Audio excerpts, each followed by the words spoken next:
has got to go, hey, hey, ho, ho. PSC has got to go, hey, hey, ho, ho. PSC has got to go, hey, hey, ho, ho. PSC has got to go, hey, hey, ho, ho. PSC has got to go, hey, hey. This is not democracy.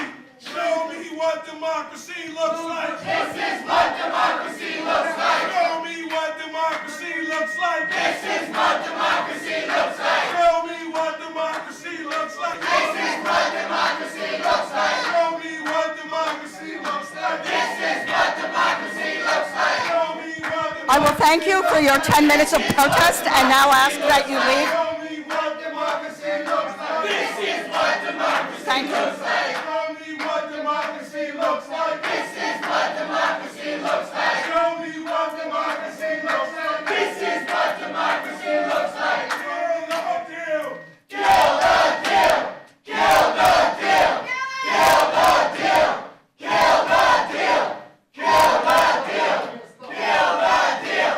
Kill the deal. Kill the deal.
We love our democracy, even when it's loud, noisy, and messy. And so with that, I'll continue. To put the vote in context, first, we're talking about an underutilized site that has sat vacant since 2011. This proposal allows this magnificent historic building to be adaptively reused. It is going to bring online 83,000 square feet of a community rec center with basketball courts, tennis courts, indoor swimming, fitness areas, and a turf field for year-round use. These resources will be provided at rates that are affordable to neighborhood residents at around $10 a month. There will also be provided 25,000 square feet of affordable nonprofit office space, and all of this will be managed and operated by a local non-for-profit. I want to give special thanks to the commissioners for your questions during the public hearing and in the review sessions, in which you honed in on the fact that it was important not just that access be made available, but that it actually be used by the members of the community so that it reaches its potential as a community benefit. And so in that vein, I very much appreciate both the questions from the commissioners and also the letter, the most recent letter that we received from EDC, which authoritatively addresses this issue. But we know that an affordable community center and office space isn't enough, and so recognizing the dire need for housing, I'm pleased that this proposal is leveraging one of our city's scarce resources, public land, to deliver 390 new homes. MIH, of course, will be mapped, but this proposal goes further. Approximately 50% of the units in this proposal will be affordable. And so on that basis, I vote yes. Vice Chairman Knuckles, Yes. Commissioner Besser, Yes. Commissioner Cirillo, Yes. Commissioner Delauze. The Bedford Union Armory project has been a lightning rod, as we see, for a community that has experienced significant displacement pressure over the last several years.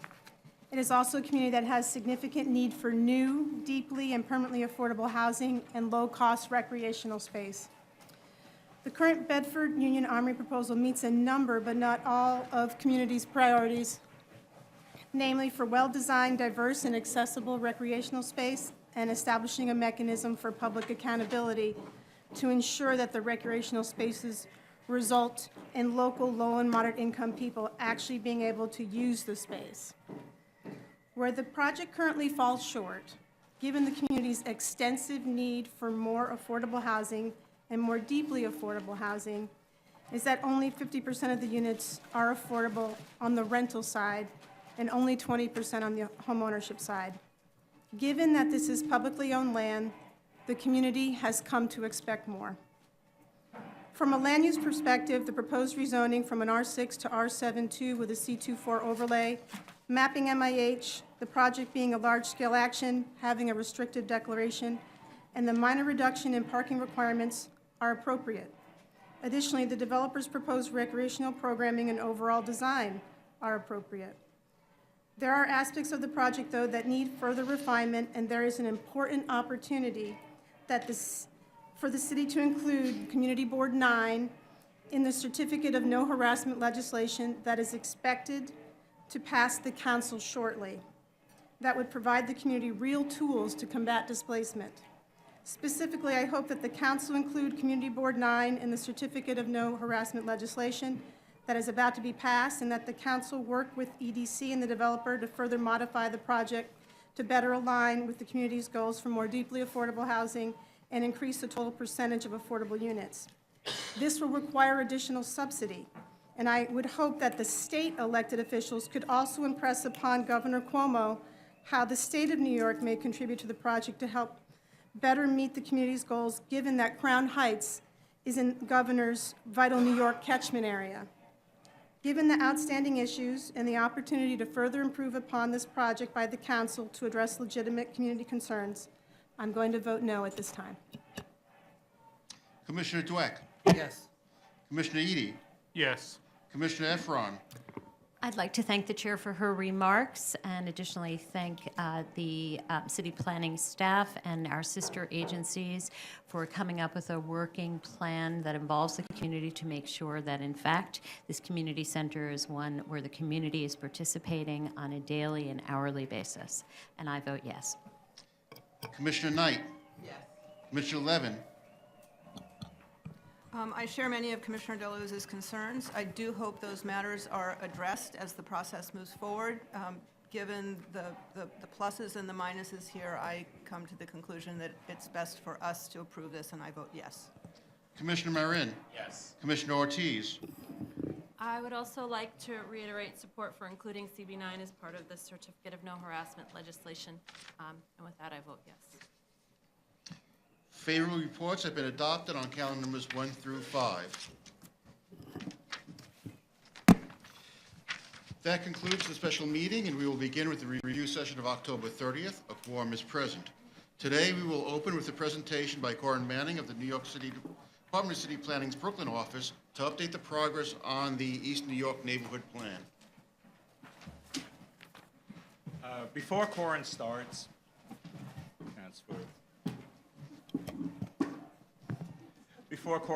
I wanted to just say a few words of introduction about how proud we are here in the Brooklyn office and the department, 18 months after adoption of the East New York Plan, to be here today to report to you an update on the progress of that plan.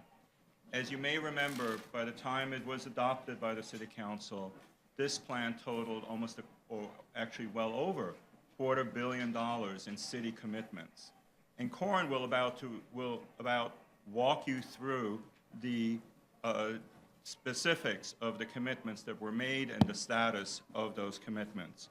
And they include affordable housing, of which HPD just made an announcement for a developer in East New York on the city-owned site that we had talked about during the rezoning.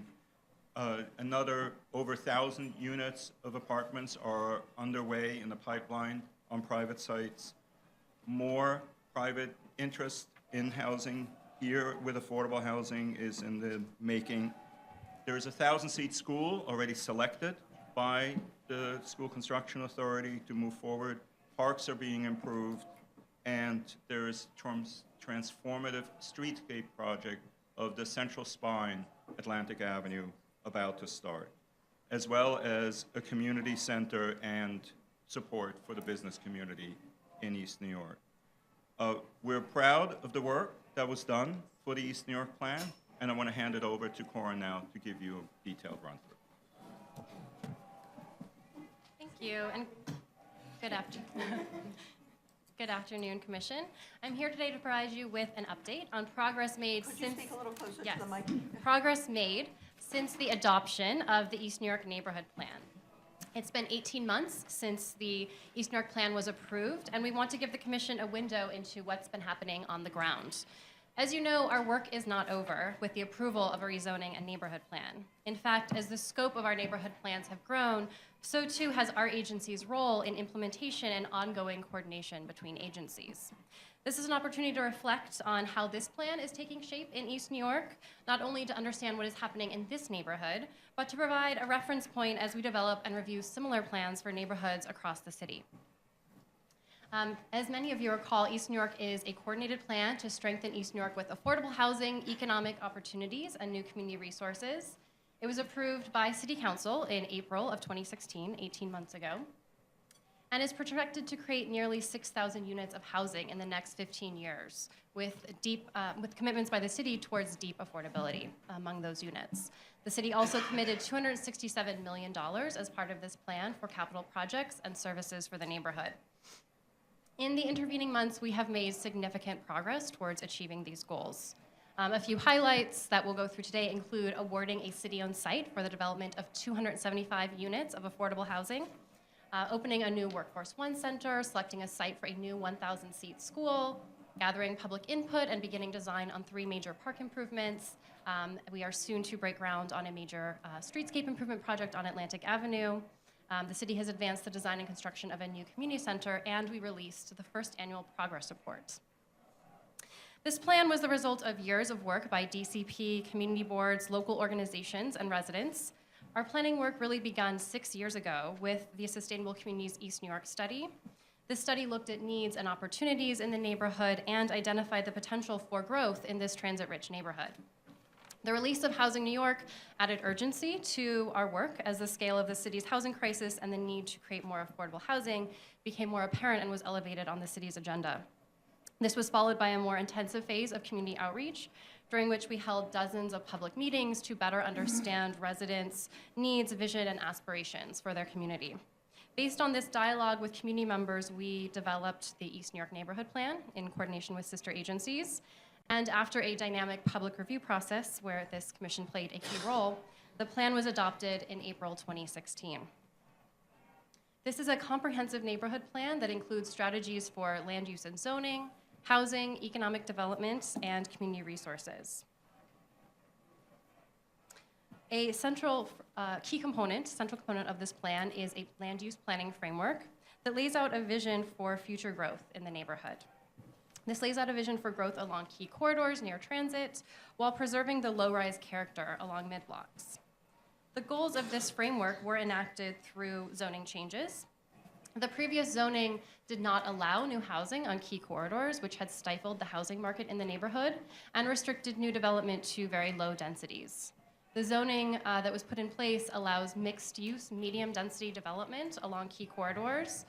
It protects the low-scale character of side streets through contextual zoning districts and requires permanent affordable housing in all new development in areas where density was increased. As well, the new zoning requires active ground floor uses along key commercial corridors to strengthen the retail environment. And so what have we seen as a result of this rezoning? It takes quite a bit of time for new development to take shape after zoning changes. So these are very preliminary trends that we want to share with you. What we have seen is that new housing in the pipeline is 100% affordable. There's one site on Atlantic Avenue where the property owner has indicated that they will be developing a project with 100 units of affordable housing. Other owners of other private sites have also expressed interest in 100% affordable housing. A few other smaller projects have submitted applications to DOB and HPD, and we're working very closely with HPD and DOB to ensure that developers and property owners understand the MIH requirements and understand the financing options available to developers in the neighborhood. We know that zoning alone will not produce the quantity or preserve the quantity of deeply affordable housing that this plan aims to deliver, which is why HPD developed a robust housing plan as part of the neighborhood plan. This plan includes strategies to preserve existing affordable housing, support homeowners, protect tenants, provide permanent, stable housing, and build new affordable housing. I want to note that colleagues from HPD are actually here with us this afternoon to answer any questions following this presentation. Since April 2016, HPD has financed the preservation of nearly 600 existing affordable homes in East New York, serving primarily extremely low and low-income households. They've also launched the Green Housing Preservation Program and Community Retrofit NYC, which has engaged over 100 building owners in Community District 5, representing nearly 1,000 homes. Over 30 buildings have initiated retrofits, which will bring energy efficiency and other green measures to those buildings, as well as preserve affordability for tenants. HPD has also been working with the Center for New York City Neighborhoods and other local partners to support homeowners in the neighborhood. They launched the East New York Homeowner Help Desk, which has reached out to over 3,500 homeowners in the past 18 months. They've also hosted 12 help desk events and educated more than 2,000 homeowners and assisted more than 350 homeowners with foreclosure prevention, financial, legal counseling, and other services. This plan also includes strategies to protect tenants. The city recently launched a program to provide free legal assistance to all low-income tenants who are facing eviction or harassment by landlords. That assistance has been provided to 2,300 households in East New York, helping them prevent eviction. As well, we want to make sure that tenants are aware of these services that are in place. So the city has launched the Tenant Support Unit, which goes door to door to make sure tenants are aware of these resources. They have knocked on almost 20,000 doors in East New York to reach tenants and have assisted over 1,500 tenants. HPD is also hard at work making sure that housing quality in the neighborhood is up to code and is safe and a healthy environment for all tenants, doing code inspections, issuing violations, and working with property owners on emergency repairs. Another key goal is to provide permanent, stable housing for residents. As part of this plan, the city has transitioned 3 shelters out of operation in East New York and provided permanent, stable housing to over 400 families and individuals from East New York through city rental assistance programs. HPD has also increased the allocation of homes for formerly homeless households in the Ella and Mix and Match programs, where 10% of units now are allocated to formerly homeless households. And of course, key goal of this plan is to build new affordable housing.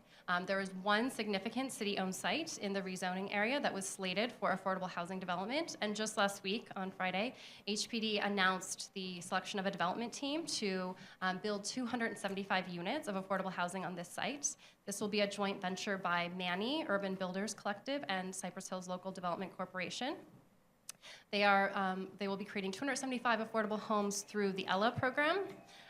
There's also a suite of other community facilities that will be provided on site, including a satellite campus from CUNY Kingsborough Community College, a black box theater that will be run by Arts East New York, a food manufacturing kitchen incubator, a branch of the Brooklyn Federal Credit Union, and other small retail and social services.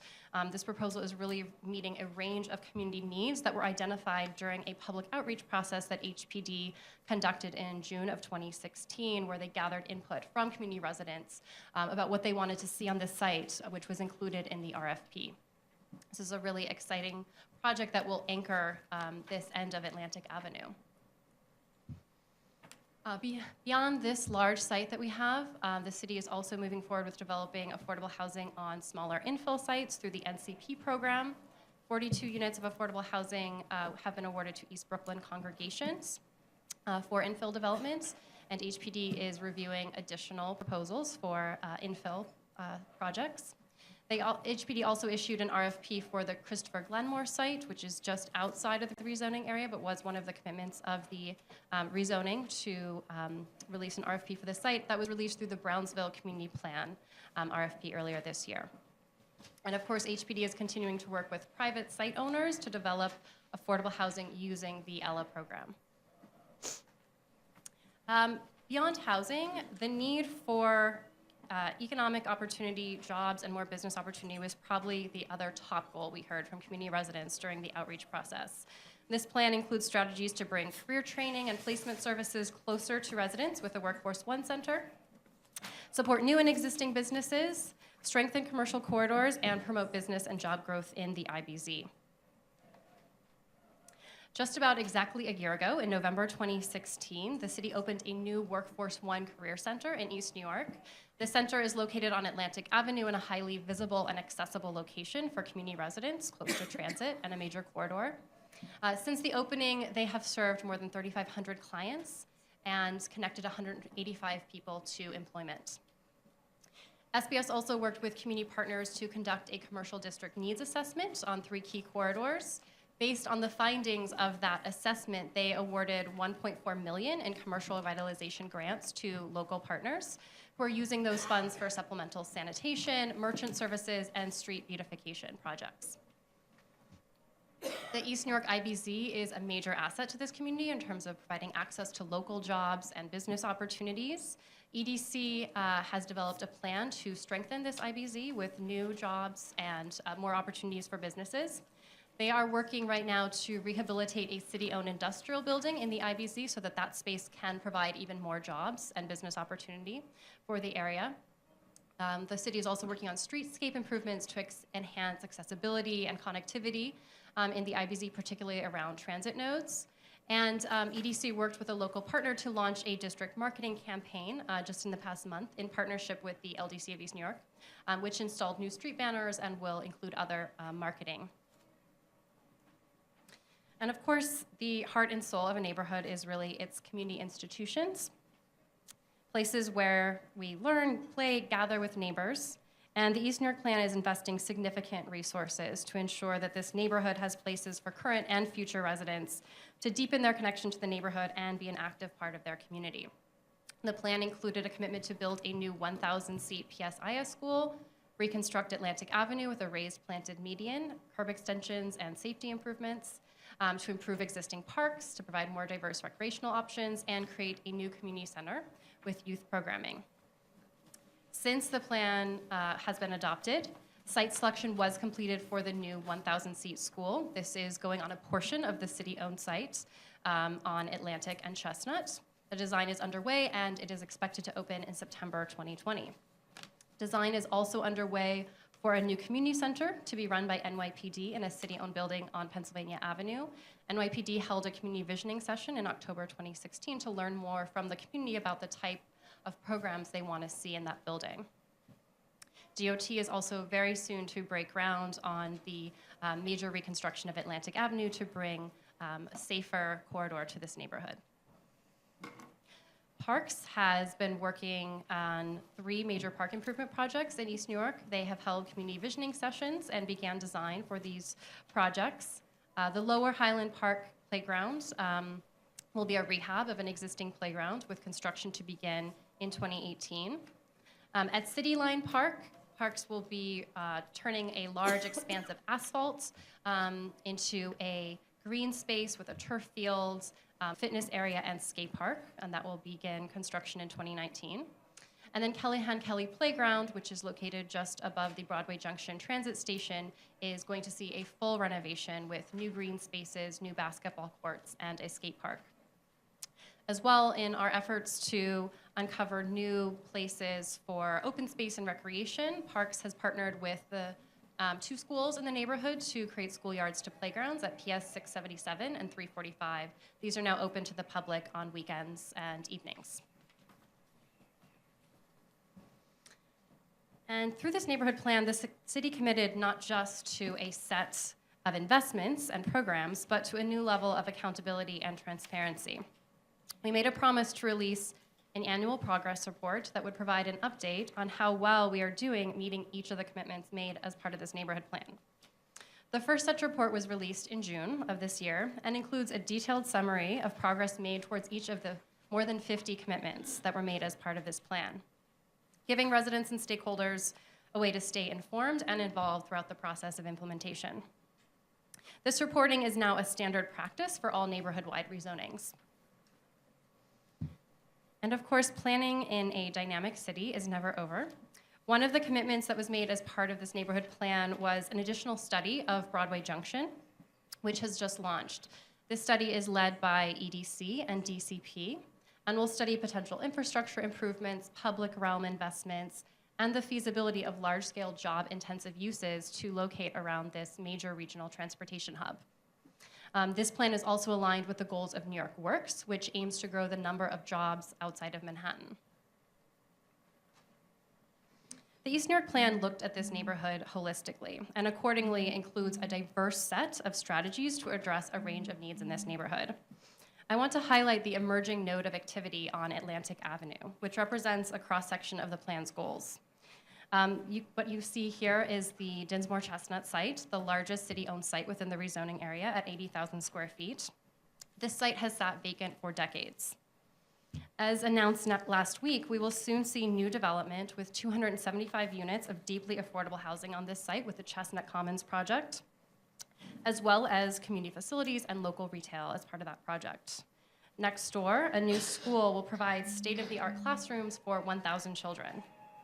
Across Atlantic Avenue, a park renovation will provide a new recreational space to the community, and then improvements on Atlantic Avenue will make the streets safer to cross, knitting the neighborhood together and making it easier for residents to access the school, new community services, transit, and parks. These overlapping strategies will work together to create a vibrant hub of activity and shows that when we work with communities and across agencies to address neighborhood needs, comprehensively, the outcomes are much greater than the sum of the parts. The East New York plan was intended to be a 10 to 15-year plan. In just 18 months, we have seen tangible progress towards creating a more inclusive, equitable, opportunity-rich neighborhood. We believe that the years to come will be even more transformative. Thank you. I'll just add to Corin's presentation that at the request of Councilmember Espinal, last Thursday, Corin and I spent a few hours with him walking around the rezoning area.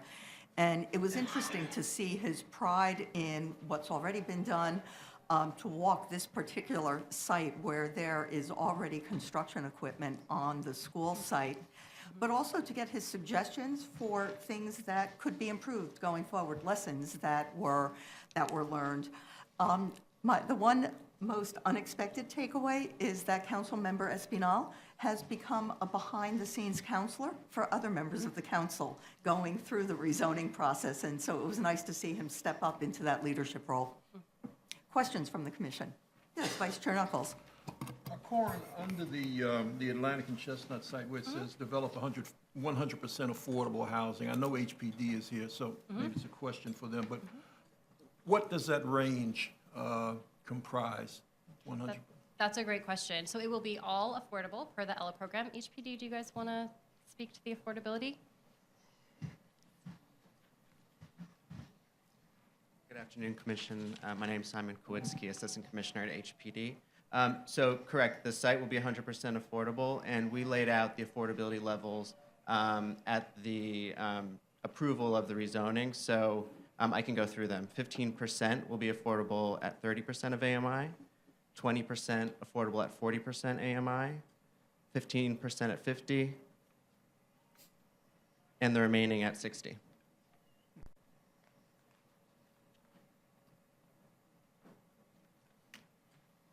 Yes, Commissioner Efron. Thank you for coming back to us. It really does make a big difference, and I think your opening statement, which included the idea that we can learn from past rezonings in order to be better at what we do going forward with the new neighborhoods, leads me to a question that I hope you don't take as a negative, because there's so much positive here. But obviously, displacement was a very big concern of ours, and this was an area where there were fewer units in any sort of government control, whether rent control or rent stabilization, than many other neighborhoods, and at lower scale. Are there any numbers about displacement? Who's keeping track of that? And is it made available to the public or us so that we can really get a sense of how we can do our best role here, and recognizing that there's a cycle and that new units may take longer to come on board even as displacement is happening? Right, that's a great question. One of the commitments that was made was to actually report, so we're issuing an annual progress report, and then every 3 years, HPD is issuing an even more detailed report on the housing stock and demographics of the neighborhood that will be based and timed with their housing vacancy survey. So that will be released, I believe, in 2 years. HPD has the exact timing. And that is intended to take a snapshot of, what has happened with the housing stock in the neighborhood. Are we seeing more affordable housing? Where is that affordable housing, and who is the population here? So that will be reported on every 3 years. Commissioner Anything Deleuze. HPD wants to add there? Okay.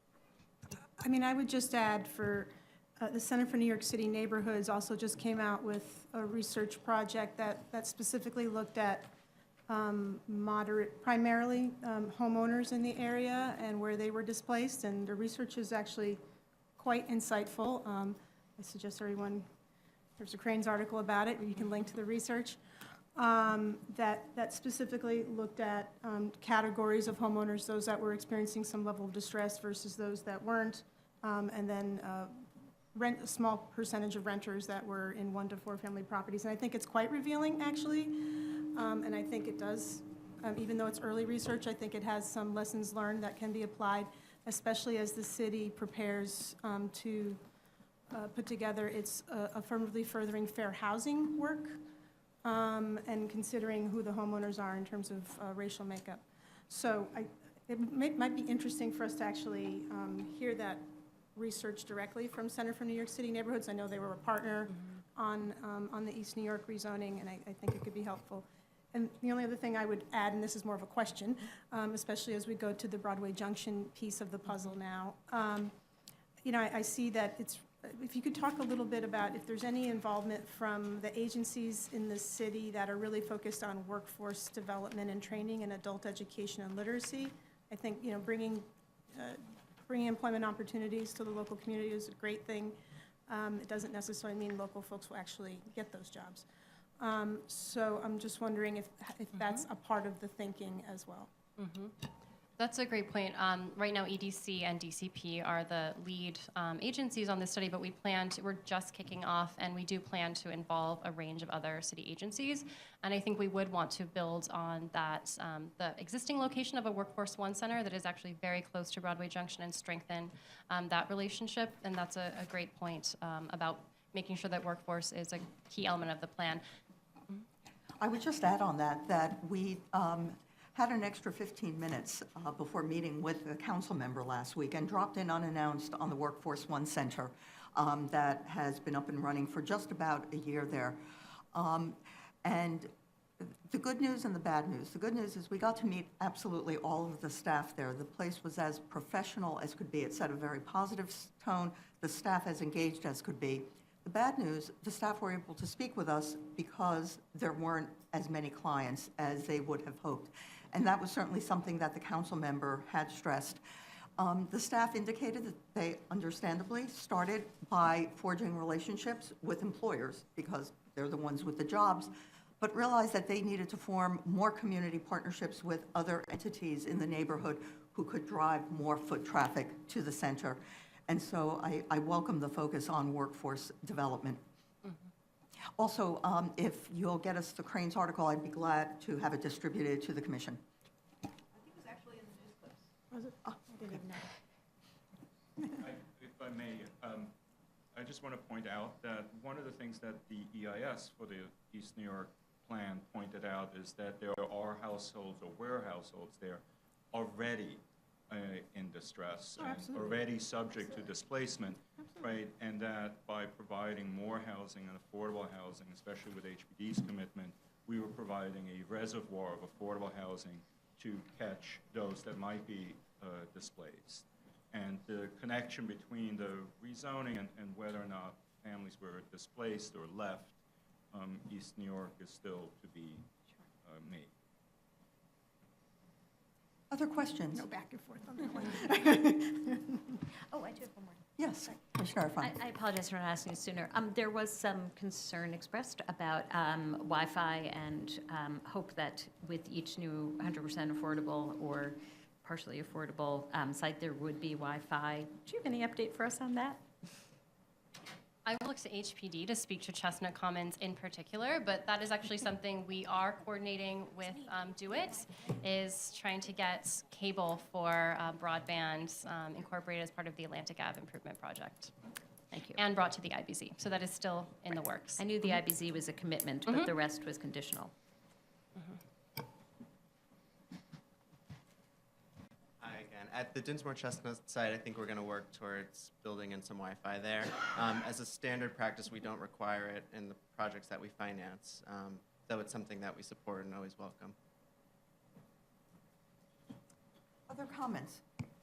Given that there will be a community college satellite campus there, I would hope there'd be Wi-Fi on site. The developers in the audience and saying yes. Well, just, again, thank you to the team. We had seen bits and pieces of it, and very helpful to have it all pulled together this way. Excuse me. Item number 1, page 1 of your package is the Spofford Campus redevelopment. This is for certification, the redevelopment of the former Spofford Juvenile Detention Center to 5 affordable housing buildings with public open space, retail, and light manufacturing uses. Justin Lambarella of the Bronx office is doing the presentation. Good afternoon, Commission.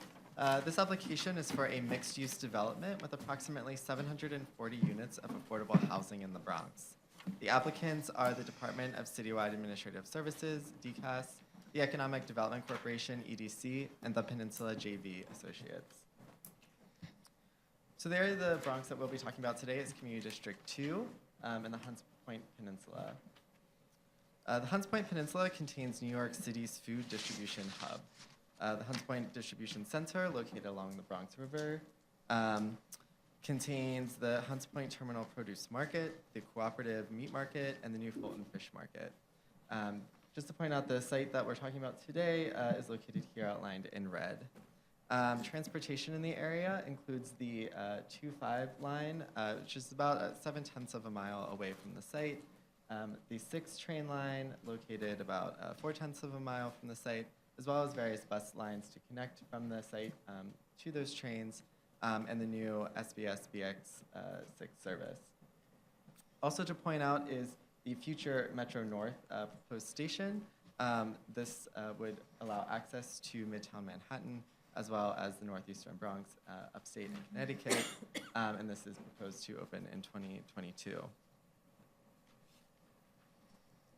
The center of the Hunts Point Peninsula is mainly residential, and has an outer ring of mainly manufacturing and industrial, as you can see on this land use map.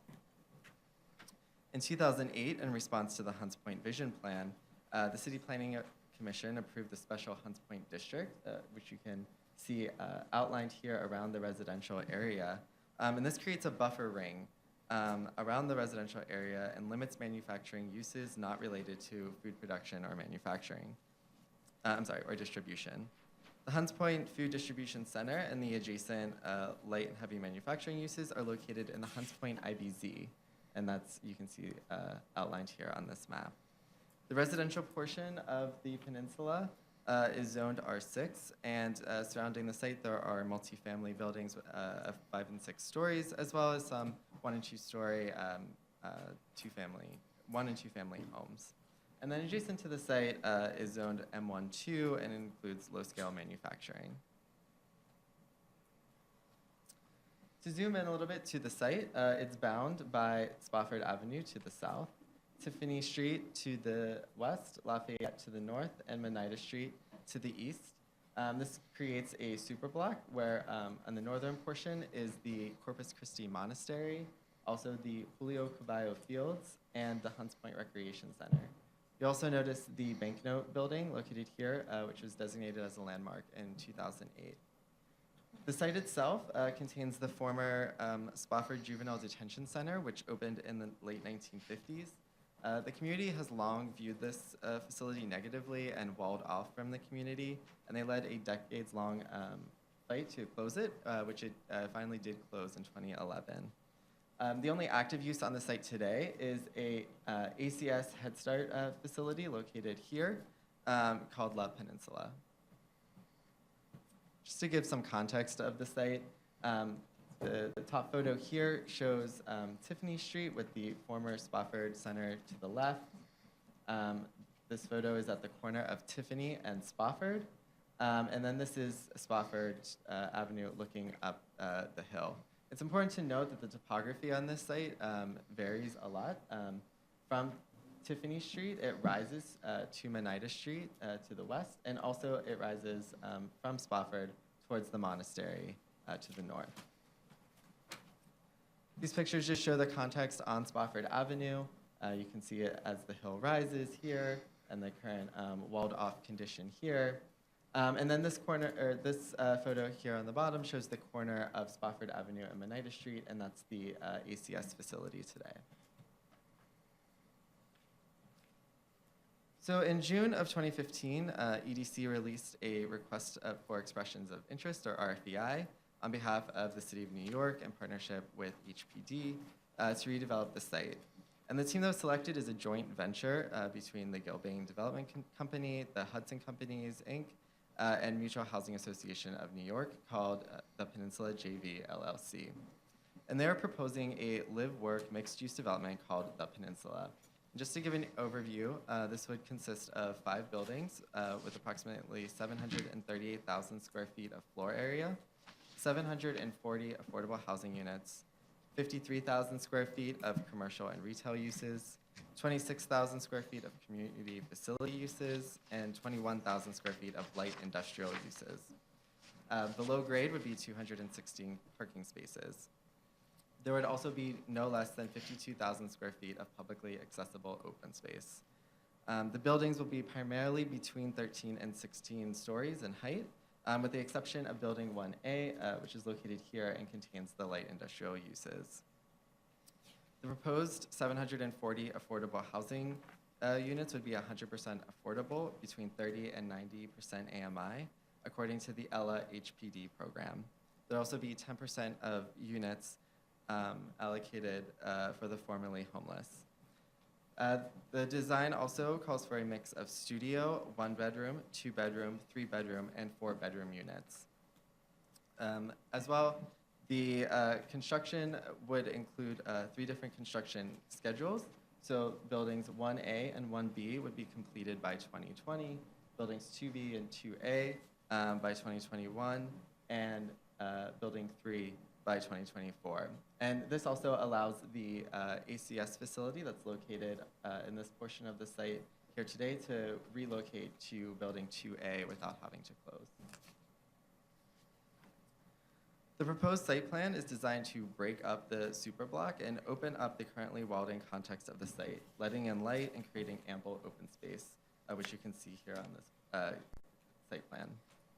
A 30,000 square foot central plaza links to the existing street network located here, and it links it from west to east from Tiffany all the way through the site up to Reade Street. There are also connections to where Casanova Street terminates, as well as Thereto Street. A private driveway, which will also allow for pedestrian access and will be publicly accessible as well, allows for vehicular access. The entrances to the 2 garages are below buildings 2B and below building 3, and it also provides vehicular access for building 2A. There's also dedicated outdoor play space for the relocated ACS facility located here. And other features of the proposed site plan include solar panels on top of each building. So just to walk you through the site a little bit, these elevations kind of help to show how the proposed development would fit into the topography of the site. So building 1A located here would be 2 stories and have 42,000 square feet of mixed light industrial and commercial uses. Building 1B here would rise up to 14 stories and contain 158,000 square feet of commercial, community facility, and residential uses. And there would be 208 dwelling units in that building. Building 2A, which is located here, would have that relocated ACS facility on the first 2 floors with 217 residential units above, and would rise up to 13 stories as well. Building 2B, located here, would rise up to 16 stories and have 133,000 square feet of community facility, commercial, and residential uses. And there would be 203 parking spaces below. And then building 3, located here at the top of the hill, would rise up to 13 stories, contain 200,000 square feet of commercial, community facility, and residential, with 93 units in it of affordable housing. It would also contain an 18,000 square foot community facility that's proposed to be operated by an urban health plan health and wellness center. And below grade would be 57 parking spaces. So I'll just walk you through some of the proposed renderings. It's important to note that as this will remain city-owned property, it is subject to the Public Design Commission final review. So this view shows you the site. You can see the publicly accessible area here, opening up into the neighborhood. This view is along Tiffany Street and between buildings 1A and 1B, and this is the connection into the public space. Again, the corner of Tiffany Street and Spofford, now at street level. This is a view at Casanova Street, where Spofford Avenue opens up into the publicly accessible plaza. And this is a view of that public plaza, with many uses on the site opening up into it as well. This is a view of Spofford Avenue looking down the hill now at Reade Street. You can see the proposed grocery store located here in Building 3. And then this is a view of Reade Street with the development in the background, and this is the Hunts Point Recreation Center, the Julio Caballo Fields here to the right. And these are the actions to facilitate this project. So the first is a disposition of city-owned property. DCAS, in this case, is disposing of the property via ground leases to the Land Development Corporation, who will then in turn lease to the Economic Development Corporation, who will then lease to the developer for a period of 99 years. The other actions are a map amendment, text amendment, 2 special permits to the large-scale general development, as well as a zoning authorization, which I'll detail further. The proposed map amendment by EDC and the developer are to rezone the property that's zoned R6 today, a portion of it to R72 M12 Special Mixed Use District, MX17, which you can see on this zoning change map here. And this allows a higher residential density that exists on the site today, as well as the light industrial and commercial uses that are proposed. The proposed text amendment does 3 things. To establish the rezoning area as that special mixed-use district, MX17, as well as to amend Appendix F to designate the project site as an MIH area. So as there are 740 proposed units, they are applying for MIH option 1, which is 25% of units at 60% AMI or below, meaning that approximately 185 of these units would be permanently affordable. However, all of the units are proposed to be affordable through the ELA program, ranging from 30% AMI to 90% AMI. Just as a point of reference, the median income in this area is around $27,000 per year. And the third thing that the text amendment will do is amend the large-scale general development to create a special permit waiver to allow for the reduction of the loading berth requirements. So I'll explain a little bit more what that means. So this diagram here shows the waivers that the applicants are seeking. The first is that I'll explain is the loading berth reduction waiver. So the loading berths are proposed to be right here. They're proposing 2, but the requirement is 4, and so they're asking to waive out of 2 of those waivers. The minimum distance between buildings waiver is located here. The requirement is that it be 50 feet, and it's only proposed to be 35 feet in between buildings 1B and building 1A. In this case, building 1A is only 2 stories, and so after that, then there will be ample open space above it. There's a rear yard waiver located in building 2A, and the requirement is that there be a 30-foot rear yard. A portion of the building of 2A will be built to the lot line, so they are seeking a waiver of 30 feet for just this portion, and it's important to note that that's a 2-story portion of the building, where the topography here means that only 1 story can be seen from the neighboring property. The zoning authorization is for a waiver from the curb cut that has a maximum width of 22 feet. In this case, they're proposing a 30-foot curb cut, and this is to allow for more alignment with the street network as well as fire access into the site. And then the height and setback waivers. So those are outlined on purple in this plan. The maximum height allowed on this site is 135 feet. In buildings 1B, 2A, 2B, and 3, they're asking for waivers from 19 to 57 feet. And the setback waivers are located here in 2B and here on building 3. Since Spofford is a wide street, that means that after a 60-foot base, there should be a 10-foot setback. And they're proposing to rise without setback, located here in building 2 and here in building 3. Reade Street is a narrow street, and so after a 60-foot base must set back 15 feet, and they are proposing to rise without setback here in building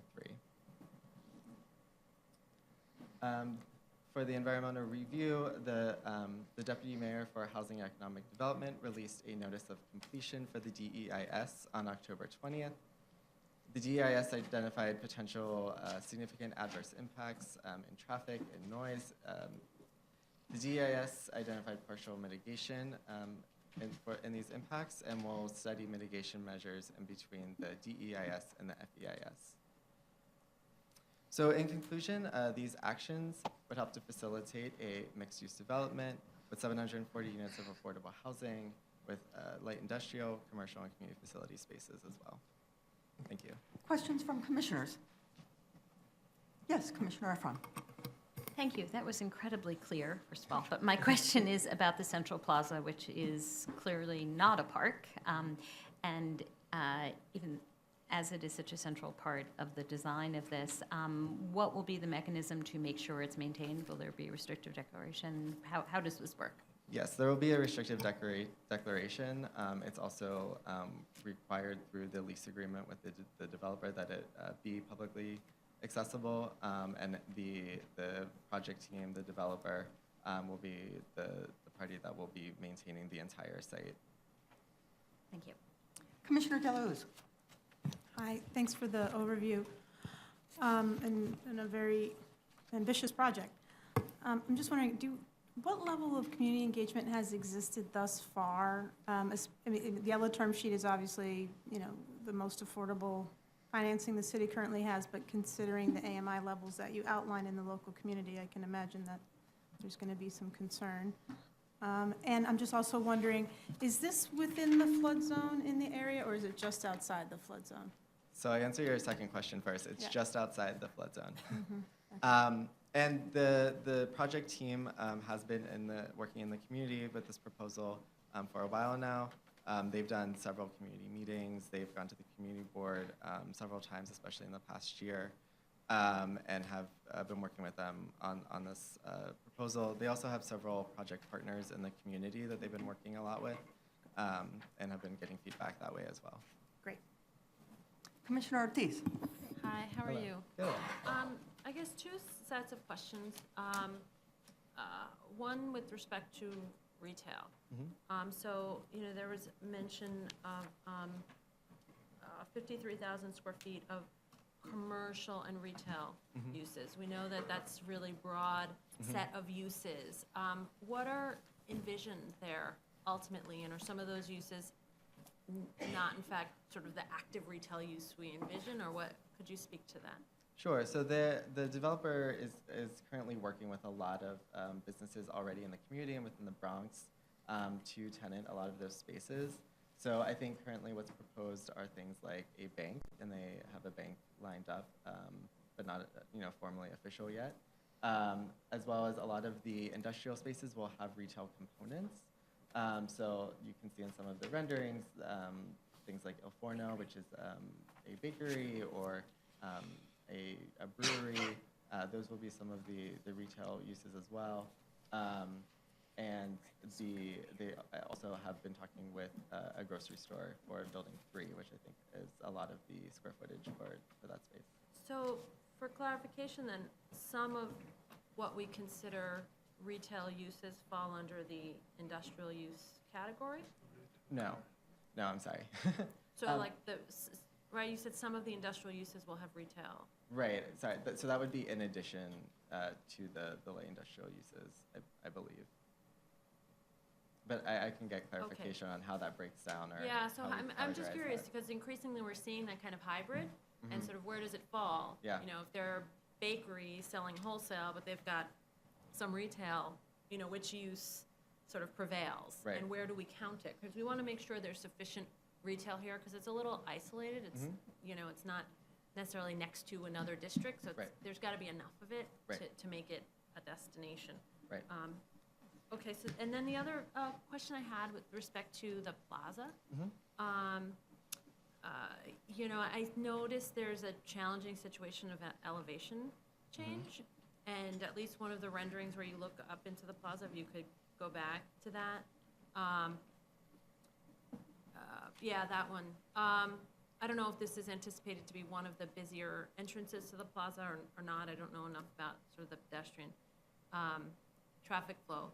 But you can't see, there's limited visibility from this rendering. And I know that in communities, in many communities, limited visibility means it doesn't feel safe.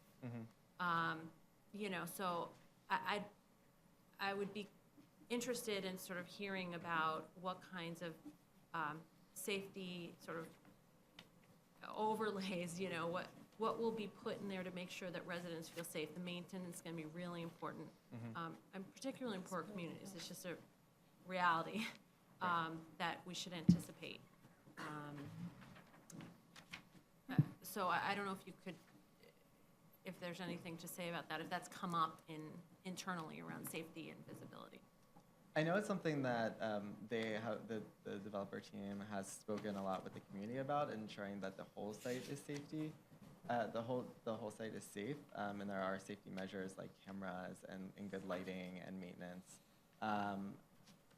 As far as anything beyond that, I would have to get back to you on. Yeah, I mean, the devil's going to be in the details Right. on that one, because this is a hard situation to resolve.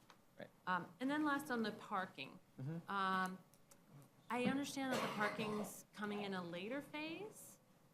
Is that Yes. the case? And so how do the first phases, and the parking is for the commercial retail primarily, right? So how do those uses that come in the early phase then park themselves Right. if the parking doesn't come until later? Right. I think that's something that is still being determined, but I believe that the plan would be to use portions of the site that aren't under development to provide that parking in the interim, and then build the parking and then start on the next phase. Okay, it would be helpful to know that, because that could create a challenging situation for businesses. Right. Thank you. Vice Chair Knuckles. Well, this project is, at least in terms of the affordability, is not unlike one that we were discussing, at least one of the sites in East New York. So I'm wondering,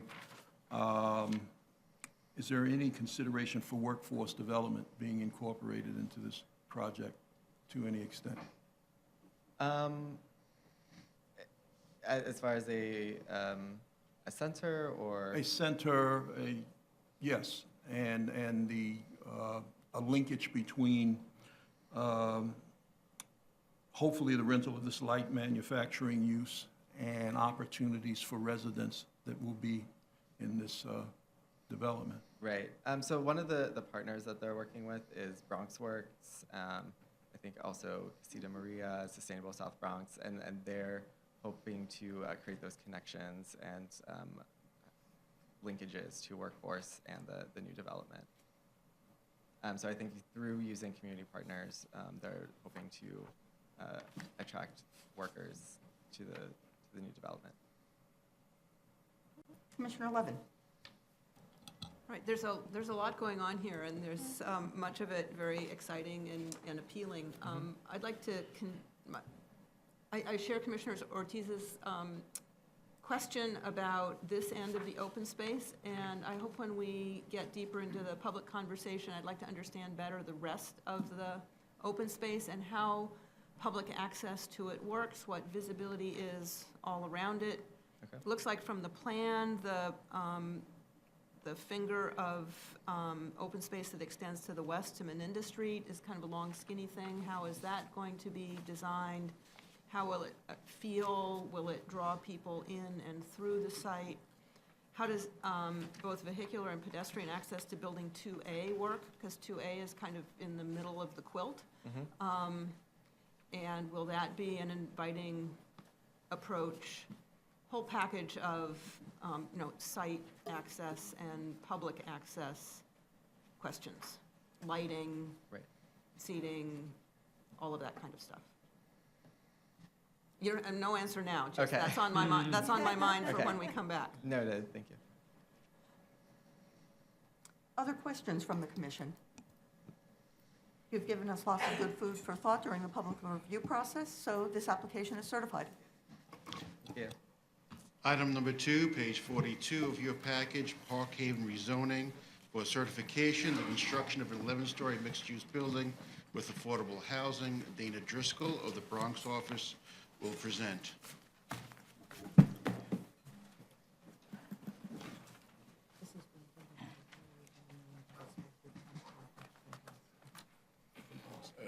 Good afternoon, Commissioners.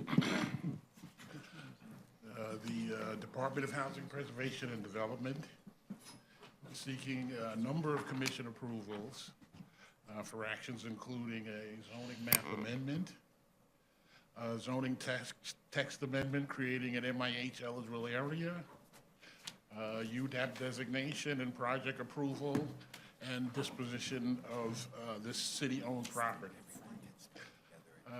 These approvals would facilitate the development of a mixed-use residential, commercial, community-filled building to be called Park Haven Residence. The action area is located in the Mott Haven neighborhood of Community District 1. Majority of the area is zone R6, medium-density district, with a maximum floor area ratio of 2.4 and 50% parking requirement. Local retail and services are extensive, although out of the frame here. 138th Street is a wide and vibrant commercial strip, which is zone C14, and Willis Avenue to the west is zone C24. Again, there's a wide range of retail and services in the area. And the facility is also accessible by public transportation, and there are 3 or 4 bus lines that run through the site. These are some sites of the project site, which is currently vacant lots used for parking.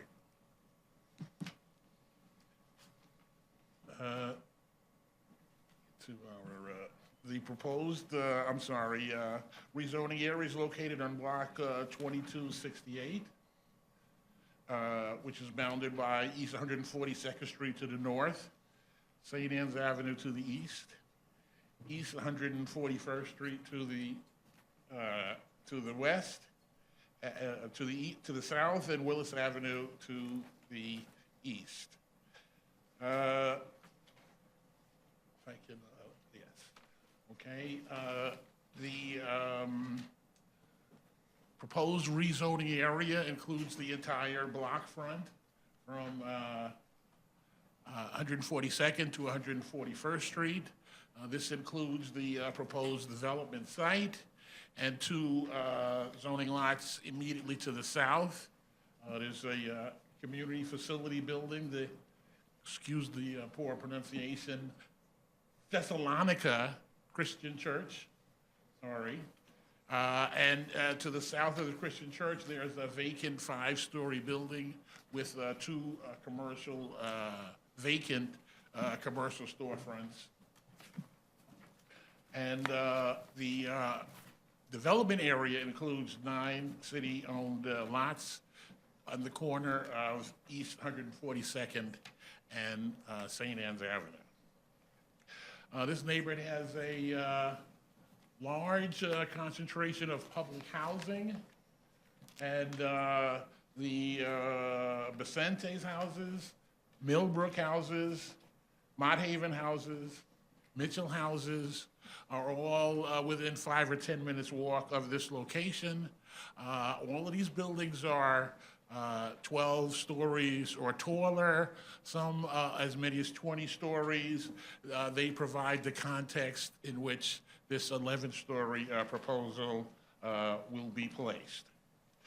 Again, the proposed development will be an 11-story mixed-use building, and the 115-foot tall building will have an overall floor area of approximately 142,720 square feet, and that will include 128,000 square feet of residential floor area, and this will include 169 dwelling units plus a superintendent's unit.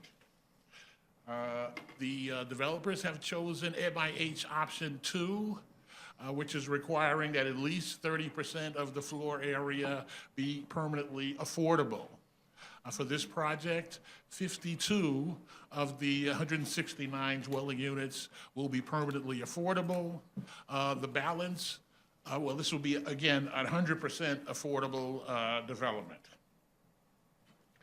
In addition to the residential development, let me mention that the anticipation is that there will be 43 studio units 55 one-bedroom units, 45 two-bedroom units, 26 three-bedroom units, in addition to the superintendent's unit.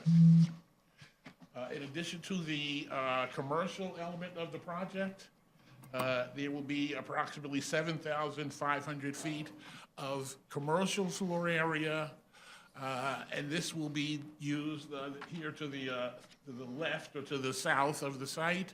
This will be the site of a fresh food supermarket. This application will include, it's not a part of this particular application, but there is a related application coming down the line which will get the chair certification for the fresh fruit store. And the anticipation is that these projects will be approved simultaneously. Obviously, the fresh fruit store is intended to provide some of the unmet need and demand for fresh fruit and vegetables in the area. And in addition, there will be approximately 3,200 square foot community facility space that will be accessed at East 142nd Street. And the proposed actions again.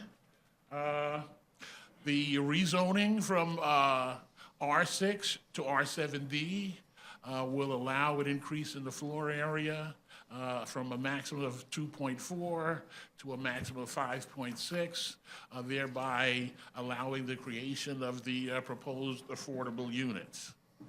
The C14 commercial overlay will allow for the development of the fresh food store, which would not be permitted in the prior residential zoning.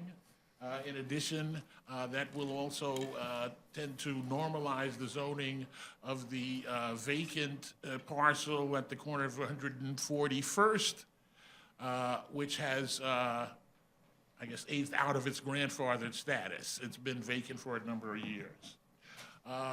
Again, we here have option 2, MIH. The fresh food designation will allow for the commercial development, and I'd be pleased to take any questions. Questions from the commission? Commissioner Levin. Yes, I'm curious to know how this is going to relate to the park that's on the People's Park that's adjacent. And the rendering that's on page 13 looks like there's a little bit of a transparent situation going on under and through the building. Does that connect to the park? There is no formal connection. The design of the park and HPD will more specifically go through the design concept. It's intended, excuse me, they have a glass lobby area at the corner of 142nd and St. Anne's Avenue. And the idea is to create the look and the feel of an open area where the, what's called the entry court of the lobby will lead directly to the green area you see here, which is a public space that's to be used for residents of the development. And the intention is to make it more of a public space where the public can also participate. They talk about public gatherings and farmers markets, those types of uses. So it will be extensively used by the public, although it's not a formal part of the public. There are a number of parks in the area. Here, this is your cantilever building over the glass enclosed lobby area. This entry court leads into the rear yard recreation open space. And again, the intention is to invite the community into the development by way of its design and by way of programmed activities. Okay, so but there's no plan that you can continue on into the park? As of this point, I don't believe that there is. Okay. No, yeah. All right. And then just the design question I always bring up when we're putting big new buildings in lower scale neighborhoods, and especially since this is adjacent to the park. Right. I do hope the same degree of design attention is given to the park-facing side of the building as is given to the street-facing side of the building, because it will be permanently exposed. Commissioner Ortiz? Hi. So this is the second grocery store in the Bronx we've now seen. Do they, I do have to say, I have some concerns about this one with the retail here, the 7,500 square feet of commercial floor area for a fresh food store. That's really small for most operators. I don't know if they have an operator in mind, or where did this requirement come from? Because this site is a little bit removed from the main corridor along, and we're overlaying, the commercial overlay here in a way that I'm not sure I understand yet. Well, the chair certification for the fresh food store requires that there be identified a particular partner occupant that will be utilizing the space. Okay, do I they, take your point about smaller than usual, but HPD feels that they will or have found a partner who okay, can so you're work saying within this there location. is a partner identified for this location? Well, that's part of the reason why the fresh food certification is kind of the lagging indicator. They're in the process of finalizing the design elements and the partners.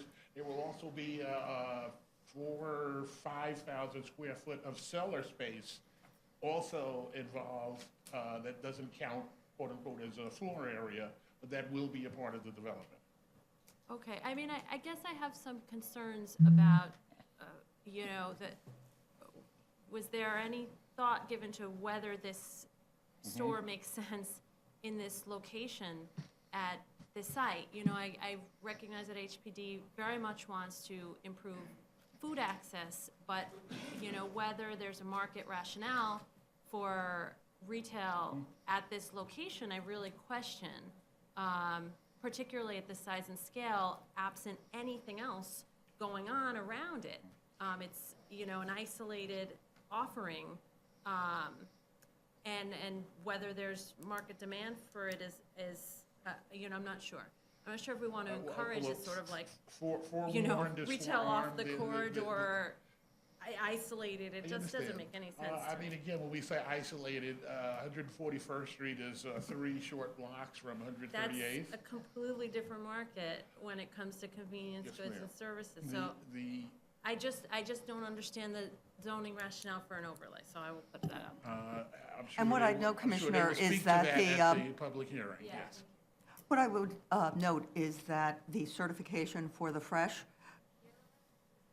was not ready at this time. We knew that we had the ULURP time clock, and so we anticipate that the two will come together by the time it comes back to the commission. So I anticipate that post-Community Board and Borough President, public hearings will have more information, and that they likely will have teased out the rationale as well. Yes, Commissioner Marin. Dana, can you talk a little bit more about, or be a little bit more definitive about the cellar space? Because when Commissioner Ortiz questioned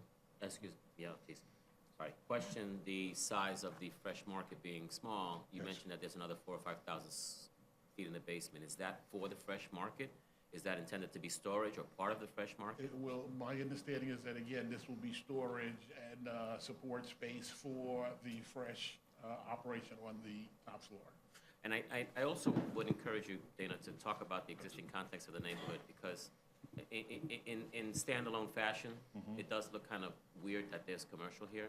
But knowing the neighborhood, knowing the residential makeup of the entire neighborhood, and the closeness to 138th Street, maybe that'll help us understand better why there should be a fresh market here.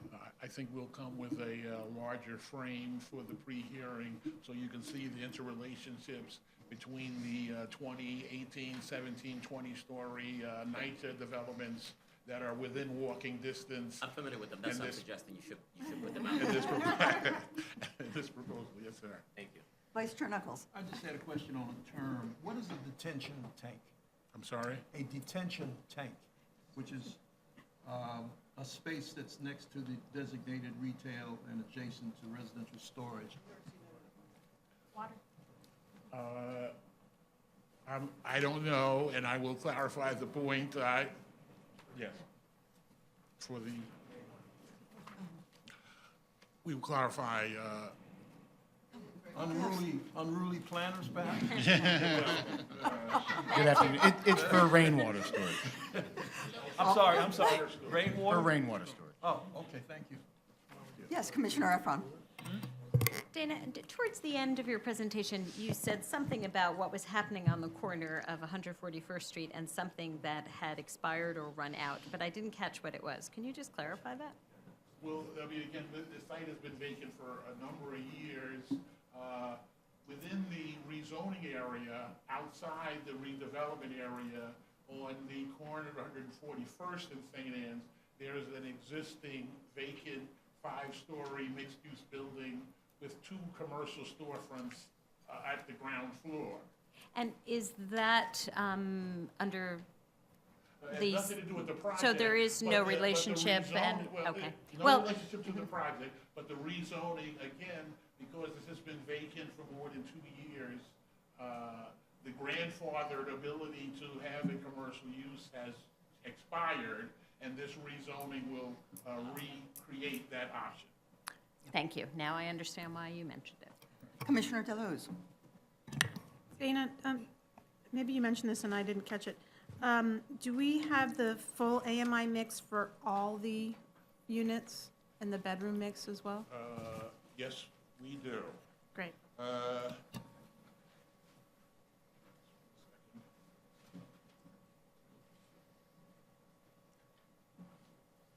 I'm sure it's in here too.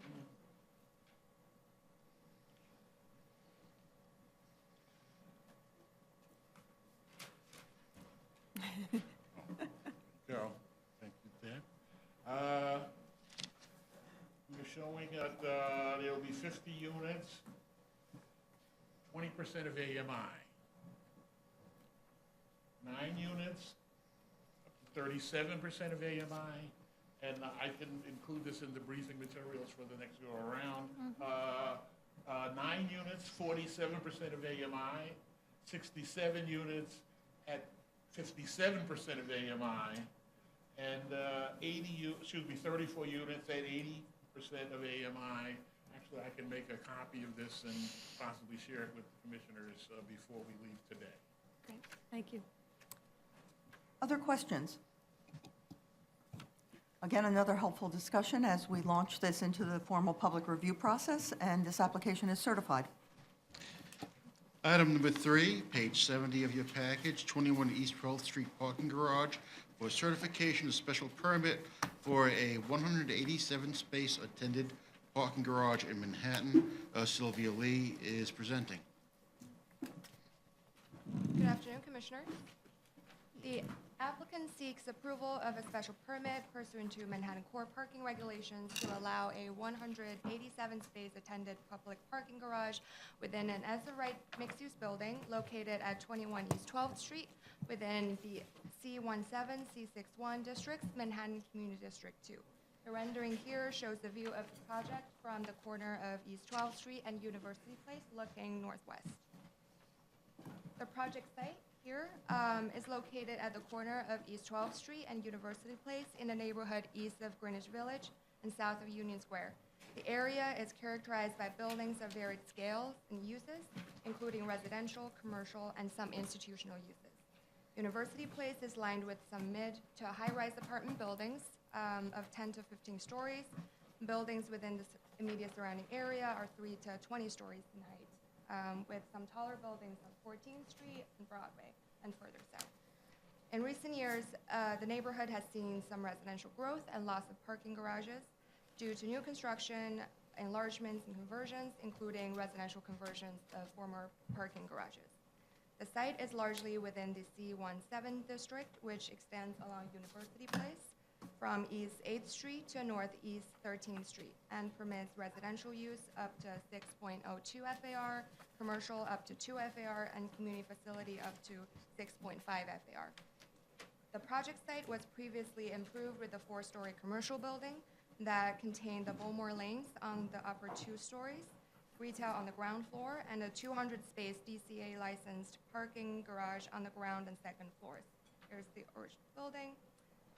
The proposed public parking garage in the new mixed-use building would essentially replace the parking spaces in the garage that had previously occupied the site and serve the residents of the building as well as the surrounding area. The applicant is currently constructing a 21-story, 6.42 FAR mixed-use building with 53 market rate units, just short of 13,000 square feet of retail use and a small community facility. As part of the project, the applicant also proposes to include a tented parking garage of 187 spaces beyond the 13 as the right spaces. Their building recently topped off. Photo on the right shows the garage entrance in construction. The proposed garage would include about 25,000 square feet of parking surface area on the cellar and sub-cellar levels. The parking spaces would be accessed from East 12th Street via a two-way vehicular ramp located approximately 83 feet west of University Place. The parking entrance right next to the residential entrance. A speed bump will be installed in the exit lane 4 feet from the street line, and a stop sign would be posted at the exit at a location that is clearly visible to exiting drivers. The inbound lane and ramp would provide the required 10 reservoir spaces. Upon arrival at the terminus of the ramp, vehicles would be handed over to the parking attendant. Garage patrons will leave their vehicles at this location, use the pedestrian safety area, highlighted here in yellow, and take an elevator to the street level, or for residents of the building to the building's residential lobby. In total, the proposed garage will include 134 surface parking spaces on the cellar and sub-cellar levels, and an additional 53 parking spaces on trays. Here's the rendering of the building base with the proposed parking garage entrance to the far left. There's a neighborhood character diagram showing the relationship between the building and the proposed garage entrance with the other buildings along East 12th Street. The applicant undertook the residential growth parking study as required by the zoning regulations. The required analyses found that the proposed 187 spaces are reasonable and not excessive in relation to recent trends within close proximity to the project site. As documented by the applicant, the area within 1/3 mile radius of the project site has experienced significant residential growth and loss of parking spaces since 2006, which has generated an unmet demand for parking in the study area. The analysis found that the ratio of change in residential parking spaces to change in residential units with the proposed action in the study area will be minus 64%, well below the residential growth parking ratio maximum, which is 20% in the area. In sum, the applicant seeks approval of a special permit pursuant to Manhattan Core parking regulations to allow a 187-space attended parking garage, public parking garage, within an otherwise as of right mixed-use building located at 21 East 12th Street. Just a reminder, the special permit findings are related to traffic, circulation, and streetscape, as well as the Manhattan Core residential growth. Happy to answer any questions. Questions from the commission? Yes, Commissioner Levin. Well, where to begin? You know, this one just sort of demonstrates what we think we've seen in a number of previous applications, that this residential growth calculation required for the special permit has some real challenges in the realities that are on the ground in a particular case. I mean, the fact is, this is right on top of Union Square. It is not by any stretch of the matter intended to be accessory to the 53 parking spaces. They don't even argue that it is, and they don't have to because the permit doesn't require them to do that. Spaces accessory to the building itself, maybe, but 187 space attended public parking garage here? Really? So that's one set of issues. But it also strikes me, looking at this, is this building shaped, and this has nothing to do with the application, but I think it does have to do with Sutton Place. Is this a tower on a base building? I believe so. Okay, and how high is the street wall? Is that a 65-foot street wall? I'm sorry for, I don't mean to jump on you No, it's for okay. issues that don't relate to your application, and you I may can not get be back to you. prepared, I but, think it's but it seems shorter than, yeah, it's shorter than 85 floor. I don't remember. yeah, okay. But, and so is this site the result of a zoning lot merger? Are they using development rights? No. So The this site is- yeah, this is only using the floor area available on this On single that Yeah. site? They've not acquired adjacent rights? Not that I'm. Okay, good, thank you. I'll just note for Commissioner Levin that we don't have as many facts about the building itself because the building itself Because is that's not as our of right. issue, right. Yeah, no, I get it, but I think we all need to have context in our heads as we talk about other situations. I do want to mention something that the applicant, a piece of information that the applicant provided. So, as I mentioned in the presentation, that the site was occupied by a 200-space public parking garage. Yeah, I used to and park we there. asked about the utilization rate at the time, whether the spaces were actually serving the needs of the area. And the applicant, the former operator of the garage, stated that about 84% of the 200 spaces were utilized on average in the last year of their operation, which is about 167 spaces. Right. And 90% of those spaces, used spaces, were serving the residents in the surrounding neighborhood, some of them. So were they monthly spaces? 90% of the, I think, residential parkers were monthly. Were monthly, okay, Yes. well, so maybe I should tone down my indignation just a little. And also, since the last year of the operation of the previous garage, there were a number of parking garages that have been converted to residential buildings. Right. Yeah, in the surrounding blocks. Yeah, no, we So- just have to recognize that this is an intense shopping neighborhood, so there's a large transient need here too that I don't know that we need to serve. Right. Understood. I'll note that upon first having this presented to me, I shared some of your substantive comments, and it's for that reason that we listed the special permit findings, which...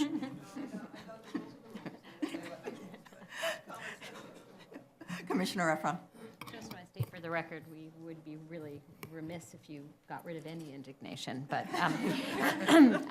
and this is outside of the rules, and thank you for restating them every single time, but I think it does chafe at the way it's constructed, which is, I know there's no requirement for electric car charging, but it does seem, especially so close to the green market, to be something that we should be aware of and really plan for if we are to be the city we hope to be going forward. When you're looking at this volume of cars, it just begs for this question. I hope it will come back to us after certification. Thank you. Other questions? I anticipate there will be quite a number of lively discussions about this application, and with that, it's certified. Thanks. Item number 4, page 114, is 35 Underhill Avenue. It's for certification to establish a new commercial use on the ground floor of an existing building. Jonah Rogoff of the Brooklyn office will tell us about it. Good afternoon, Commissioners. This is an application by Silver Shore Properties, 78 LLC, the applicant for zoning map amendment to rezone an R6B district to an R6A C24 district in order to convert part of an underutilized ground floor parking area within an existing building to commercial use, and also bring an adjacent commercial use into conformance with zoning.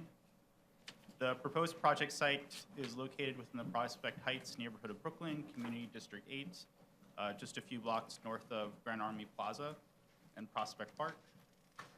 The surrounding area is predominantly residential, comprised of 1- and 2-family homes and apartment buildings, as well as commercial and community facility uses, with mixed-use buildings located mostly on Washington Avenue, which serves as a local commercial corridor.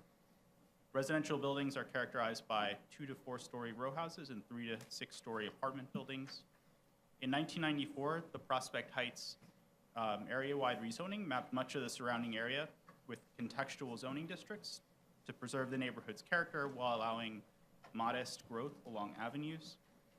As part of that proposal, Block 1131 was rezoned from an M11 district to an R6A C24 district and an R6B district beyond 100 feet of Washington Avenue. R6B permits a maximum residential FAR of 2.0, a maximum base height of 40 feet, and a building height of 50 feet.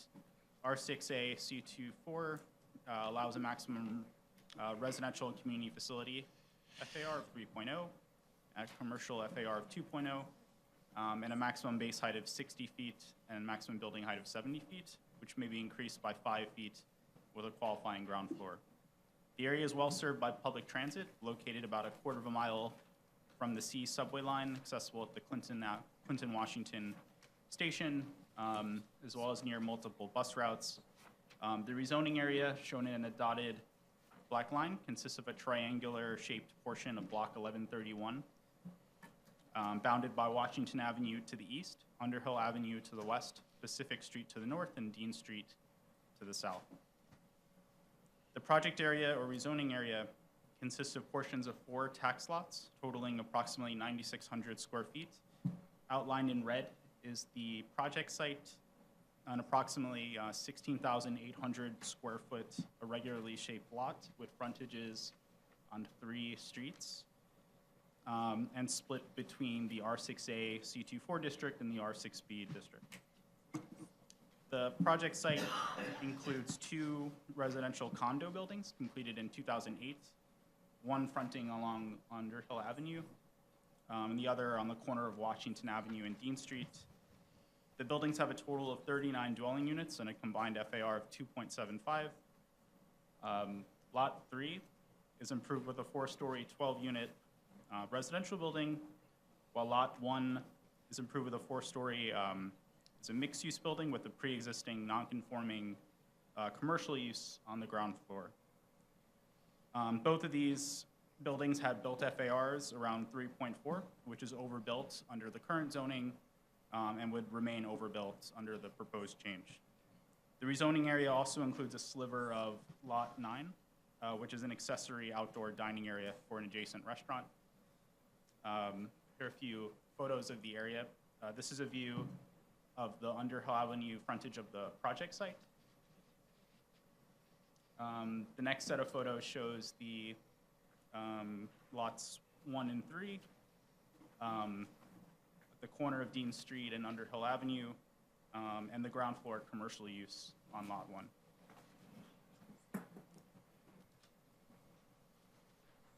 Here's another view of the project site on the Dean Street frontage, and then the view of Washington Avenue on the bottom right. Here's another view of the project site facing the corner of Dean Street and Washington Avenue. As shown in the photos above, there's a space along the ground floor which wraps around the corner with boarded up windows, and that's designated as a parking area, but it's heavily underutilized according to the applicant. As shown in the existing ground floor plan, this is the ground floor parking area that wraps around the frontage, the corner. And then this is the entrance to a separate 20-space parking area, which serves as the required accessory parking for the building. Both the cellar and ground floor parking areas are accessory uses exempt from floor area, while the cellar level parking serves as the minimum required off-street parking. The ground floor parking area shown here is permitted but not required. According to the applicant, this space is mostly vacant, but cannot be converted to another use without generating floor area that would result in a non-compliance with zoning. The applicant, at the request of the building's condo owners, proposes to convert a large portion of the ground floor parking area to a new approximately 4,000 square foot commercial space to better utilize the ground floor and activate the streetscape along Washington Avenue. The applicant has not determined the type of commercial use that will occupy the space, but has indicated interest in attracting a food market, restaurant, or other retail use. Here's an illustrative rendering showing the gross conversion of the ground floor space, and then a closer up rendering showing the awning and their intention to activate the space. To facilitate the proposed use conversion, the applicant seeks a zoning map amendment to extend an R6A C24 district over the entirety of Block 1131. Although the proposed commercial use would be in conformance with the C2 district, converting the space would generate floor area which cannot be accommodated in the existing building. By extending the R6A district, the action would increase the permitted FAR that can be applied to the entire site from 2.75 to 3.0. Lastly, to conclude, the applicant asserts that the proposal would activate the streetscape, as I mentioned earlier, and then it would also bring an existing non-conforming commercial use on Lot 1 into conformance. Thank you. That concludes my presentation. Questions from the commission? Yes, Commissioner Deleuze. Lot 1 and 3 would be included, is that right?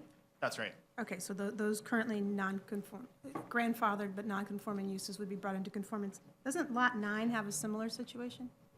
It does. However, the space is very small, so Lot 9 could actually take advantage. Only a small portion is within the R6B district, so that, I forget the rule, but when you have a split lot condition that's less than 25 feet, the entirety of Lot 9 could apply the commercial. I see. Okay, that helps. Thanks. Yes, Commissioner Levin. The buildings on lots 1 and 3, do we know about the status of the dwelling units there? Are they rent protected? I can confirm that. I offhand, I don't believe so. Yeah, But I'll confirm. Yeah, one thing to think about is what kind of development opportunity it creates for those two buildings. But then returning to the space that they're looking to convert to commercial, what are the floor-to-ceiling heights there? Is it viable as commercial space? In the commission's packet, we included an elevation. I didn't see that. It's towards the end. I can confirm, but I believe it's 11 or 12 feet. And then a portion is below grade because there's a sloping condition along the Right. frontage. Yeah, oh, you know what, we did get the page, but the numbers are so tiny that Oh, okay. it's a little hard to read. But- Yeah, it looks like the slope is really a challenge for this building. And then just to quickly respond to the question about development opportunities, that was a consideration as the application was being processed, and that lots 1 and 3 are overbuilt under the current zoning, and then they would remain overbuilt because they're above 3 FAR. So we don't foresee any potential for expansion or an addition to those properties. Okay. But we can elaborate. So it'd be good for further. us to know what's there. Mhm. Thank you. Other questions? Okay, finally, a really straightforward one. This application is certified. We are going to move to projects which are scheduled for hearing on Wednesday. The first is in the Bronx at 425 Grand Concourse, and this is to construct a 27-story mixed-use building with affordable housing. James Rather, the Bronx office, will tell us, will give us an update on the project.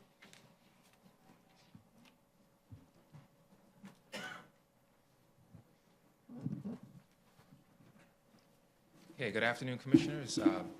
Proposed project before you is 425 Grand Concourse. is certified on August 7th and has returned for a pre-hearing review. Thank you.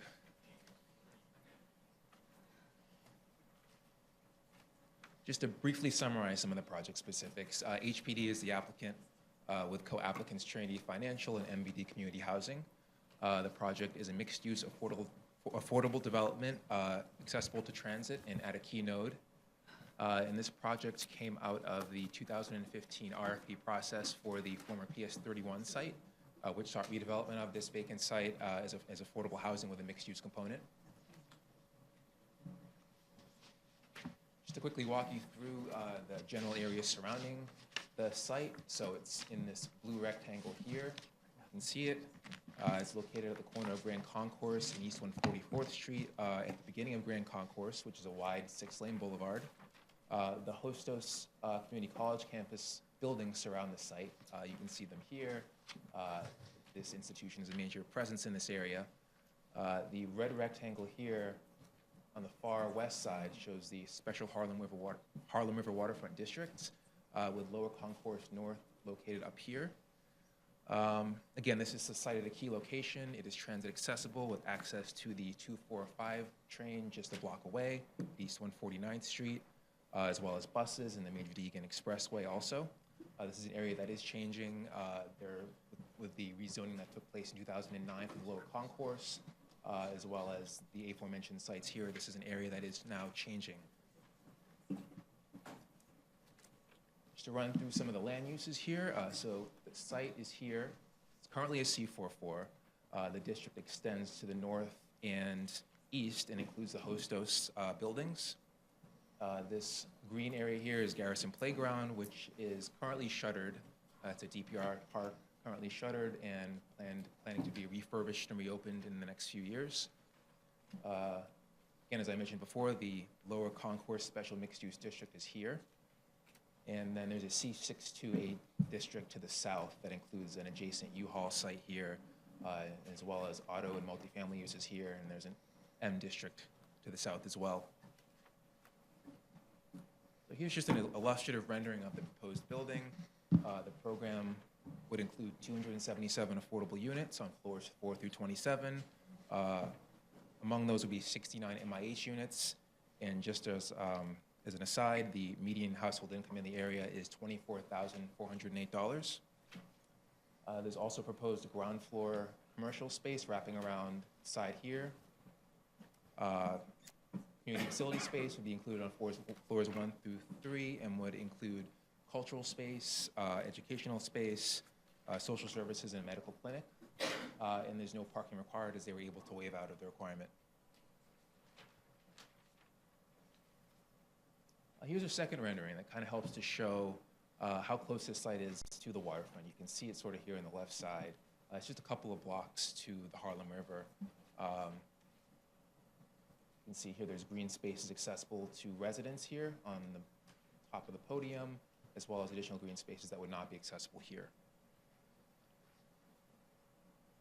So to summarize the Community Board and Borough Board proceedings, Community Board 1 did vote to approve the project with conditions, which included the selection of a new property management firm, increased building security via utilization of a concierge service, examine opportunities to improve parking in the area, ensure that apartment design meets or exceeds HPD guidelines, and examine school seat needs in the future.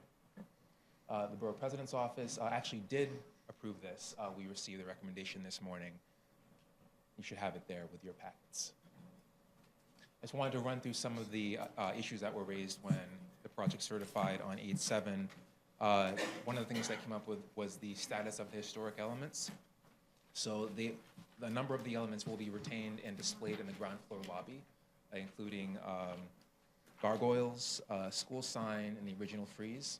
They would be visible from Grand Concourse or from Garrison Playground. So they'll be in the lobby, but there'll be windows that will allow folks who are in the playground in the pathway that separates the site and the playground to actually be able to see them. So they will be visible to the public. Other issues that came up included the issue of project scale as it relates to the neighborhood context. Again, this is an area that is changing. Grand Concourse is a wide 6-lane boulevard.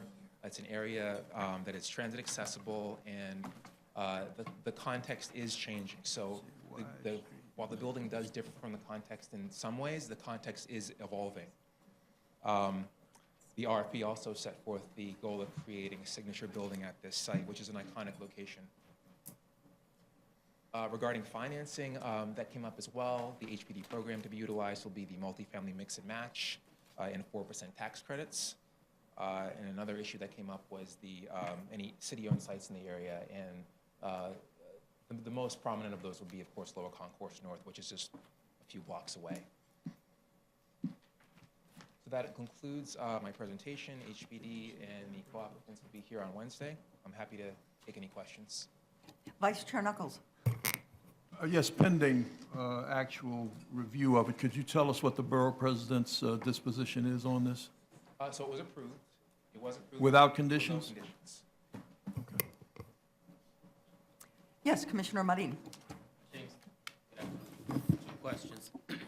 One is, do we know why there were 9 opposed votes on the community board? Was there anything in particular they were looking for? So the biggest issue that came up was the unit size. That folks were concerned about the size of the units. They are actually exceeding HPD guidelines, but in regard to specifically 2-bedroom units, there was some concern over the size of them. I would say that was the biggest concern. Another thing that had come up was the choice of property management firm, but HPD and their co-applicant Trinity Financial have sought out a new firm. The firm that was originally designated was a firm that there were some concerns over their management of other buildings in the area, so they did go and find a new firm, and they're currently working on that. And the second is, I'm really glad to hear that they're saving the gargoyles. The Bronx is a borough of gargoyles on buildings, and they've been torn off and just thrown away. So it's very nice to see that they're going to be saved here. Are they going to be secured in such a fashion that they cannot be taken? I mean, I know they're heavy, but these are relics that people really come after. And I would imagine so. I cannot specifically state the mechanism that they'll be fastened to anything. I'm sure when HPD and Trinity are here on Wednesday, they can speak to that. don't leave a gargoyle out, because I'm looking for a gargoyle. Commissioner Delos. I don't know anything about gargoyles being stolen, but we don't have that in Brooklyn. Kidding. The programming for the cultural and the clinic, are there actual providers on board for that, or is that aspirational at this point? My understanding is they're still seeking particular CBOs, particular nonprofits to occupy them. Okay, great. Yes, Vice Chair Knuckles. What kind of school is this going to be? What level? So there's nothing finalized yet. There was discussion of a charter school, but as far as any specifics beyond that, I don't think there's anything that's been finalized yet. Yes, Commissioner Marin. Not seeing, I'm sorry to come back, but not seeing the rendering from, I forget the back street there, west of the concourse. There is an existing, I'm sorry? Walton. There's an existing retaining wall that's about 15 feet high. How is that, what's the treatment going to be on that side to sort of make it more welcoming? Because I know that Hostos has their new science building right behind on Walton. And so what is the facade? What is this pedestrian feel going to be back there? So I have, after this, actually a couple of the elevations that they had provided. If this is helpful at all. So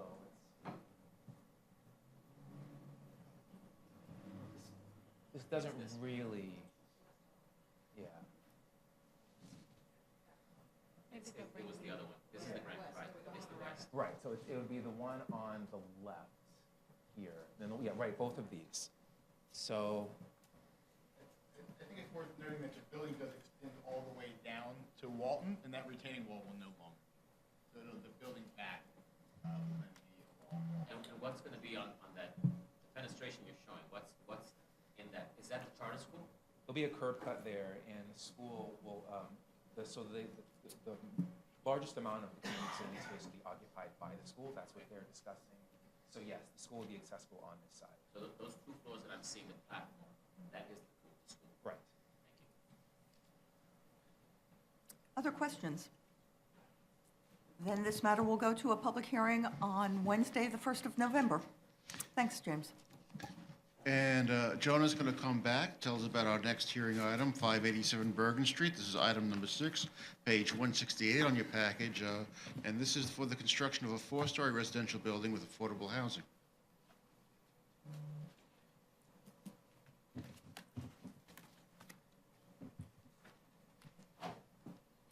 Hello again.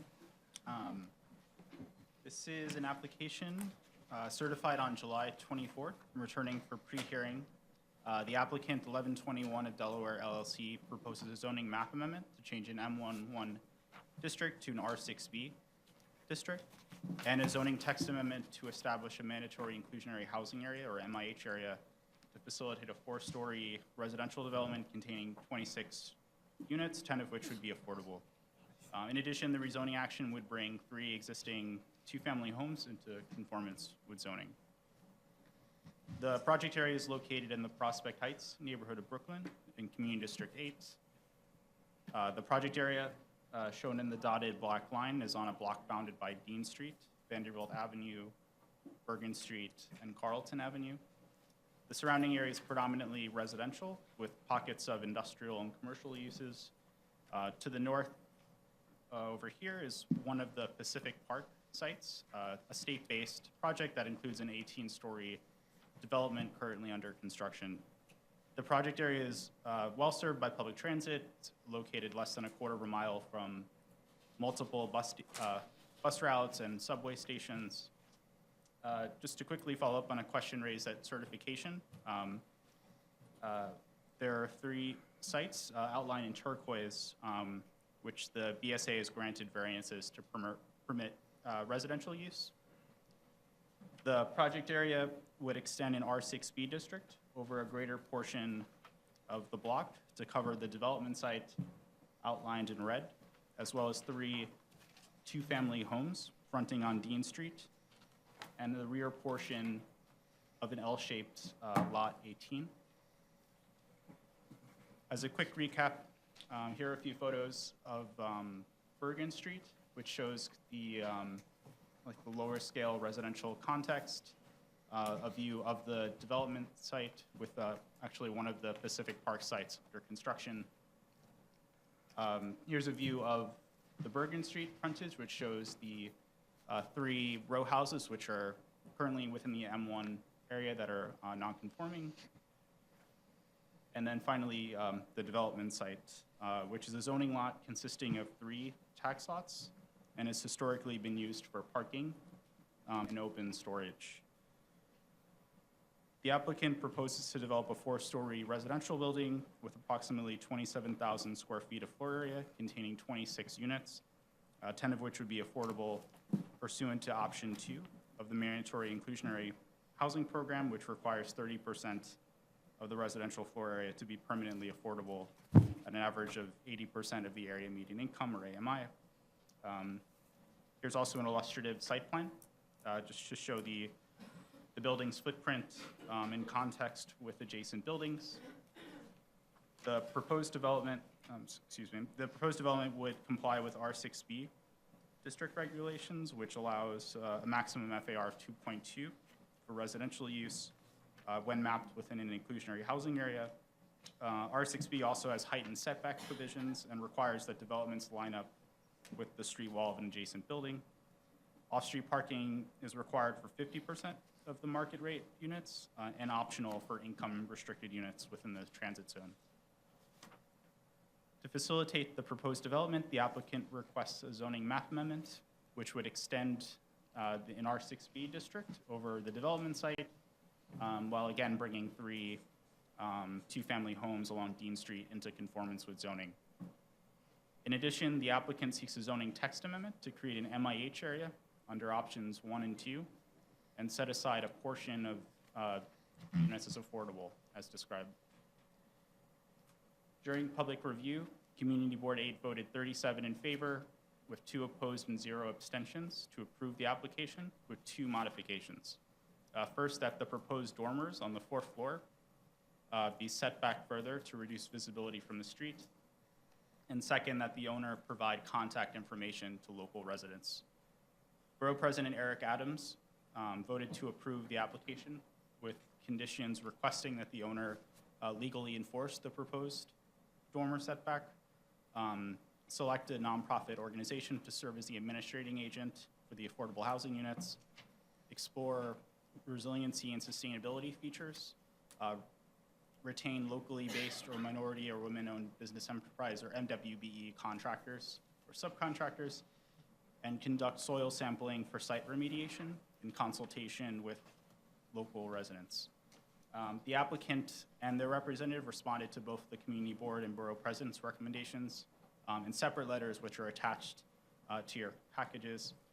To summarize this response, the applicant expressed a commitment to share contact info with local residents and provide advance notification for different project phases such as construction.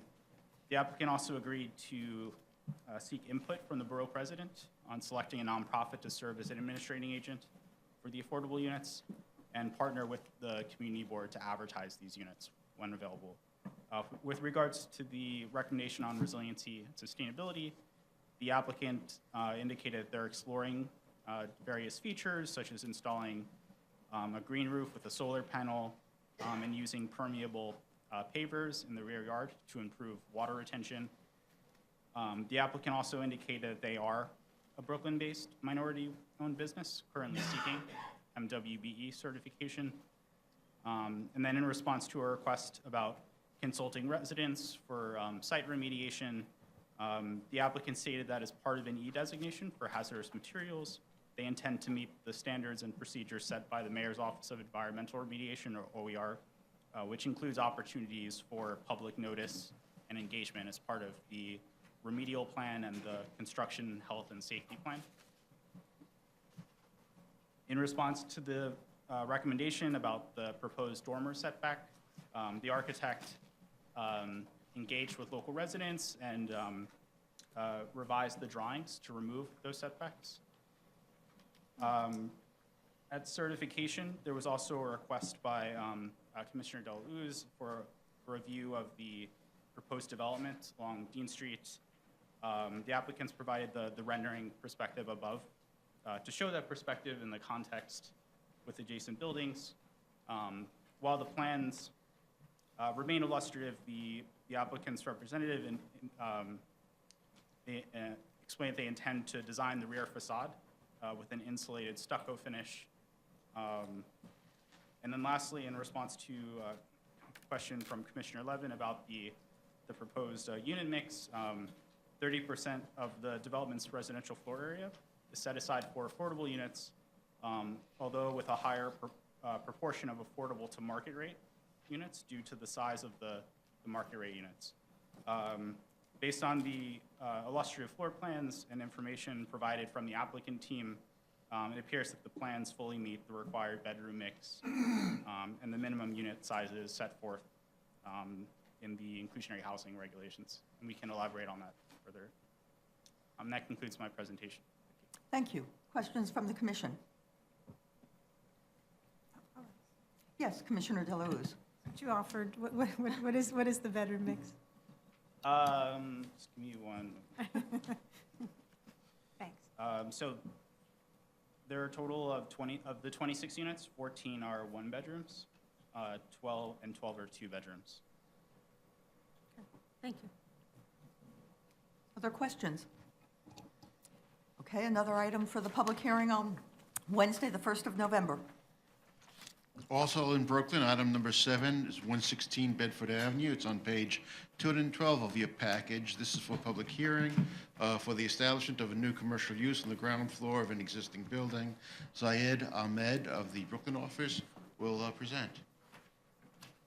Good afternoon, Commissioners. This application is back for pre-hearing review. It was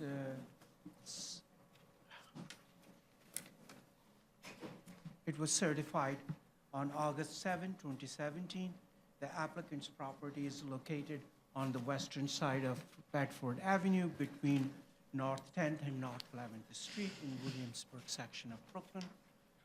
The applicant requests the mapping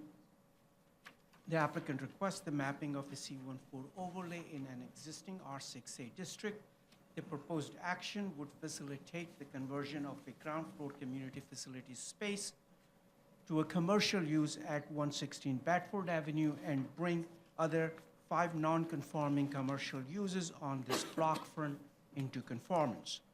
At present, the applicant is in the process of renovating 6 vacant residential units in the building and has demolished 2 ground floor residential units to make space for a community facility use, which is permitted as of right under the present residential R6A zoning. If this application to map a C14 overlay is approved, the newly created ground floor community facility space could be rented out for commercial uses, and that's what the applicant intends to do. The project area consists of 8 four-story walk-up buildings, shown here. South of the site is here, 116 Bedford Avenue, and there are 3 buildings north of the site. Out of 8, 5 buildings have ground floor non-conforming commercial uses. The remaining 3 buildings include applicant's property, where the ground floor is being converted to a community facility use, and the other 2 properties have ground floor residential uses. And these are the 2 properties which will remain residential at ground floor level, and this is the applicant's property here. Community Board 1 held a public hearing on September 5, and on September 18 voted to disapprove the application by a vote of 31 in favor, no votes in opposition, and no abstentions. The Community Board's reason for disapproval is the uncontrolled proliferation of bars and pubs in Community District 1 and their negative quality of life impacts on residents of the area. Borough President's Office approved the application with the following recommendations. 1, create a plan in coordination with neighbors and elected officials that will address the quality of life issues of neighboring buildings and their tenants, and make that plan a binding clause of any future commercial lease at this location. 2, Borough President also encourages the hiring of local Brooklyn-based contractors and subcontractors. In response to Community Boards and Borough Presidents' concerns about the quality of life issues, last week the applicant sent a letter to the Commission, which is in your packages. The attached letter includes 9 form letters of support from adjacent property and business owners. In addition, the applicant stated in that letter that they will address neighbors' concerns regarding noise and quality of life issues that were raised at the Community Board public hearing. The applicant made the following commitments in his letter.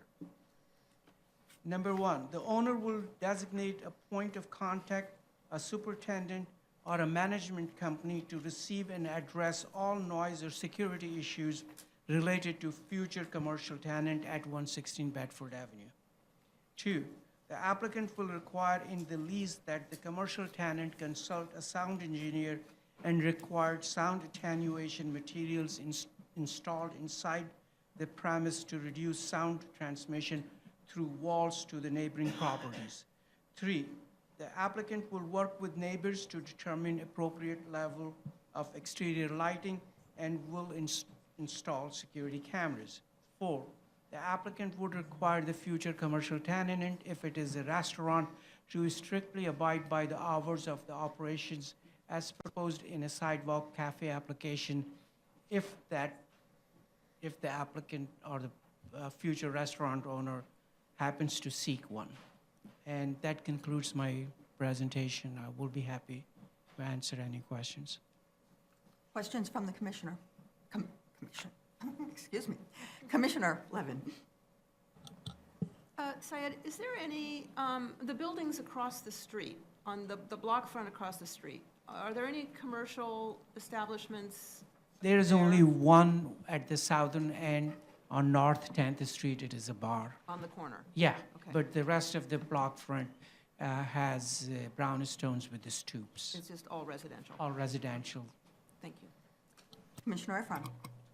I just can't help but notice, just particularly in these color photographs, that these are clearly apartments that were there long before the rezoning, and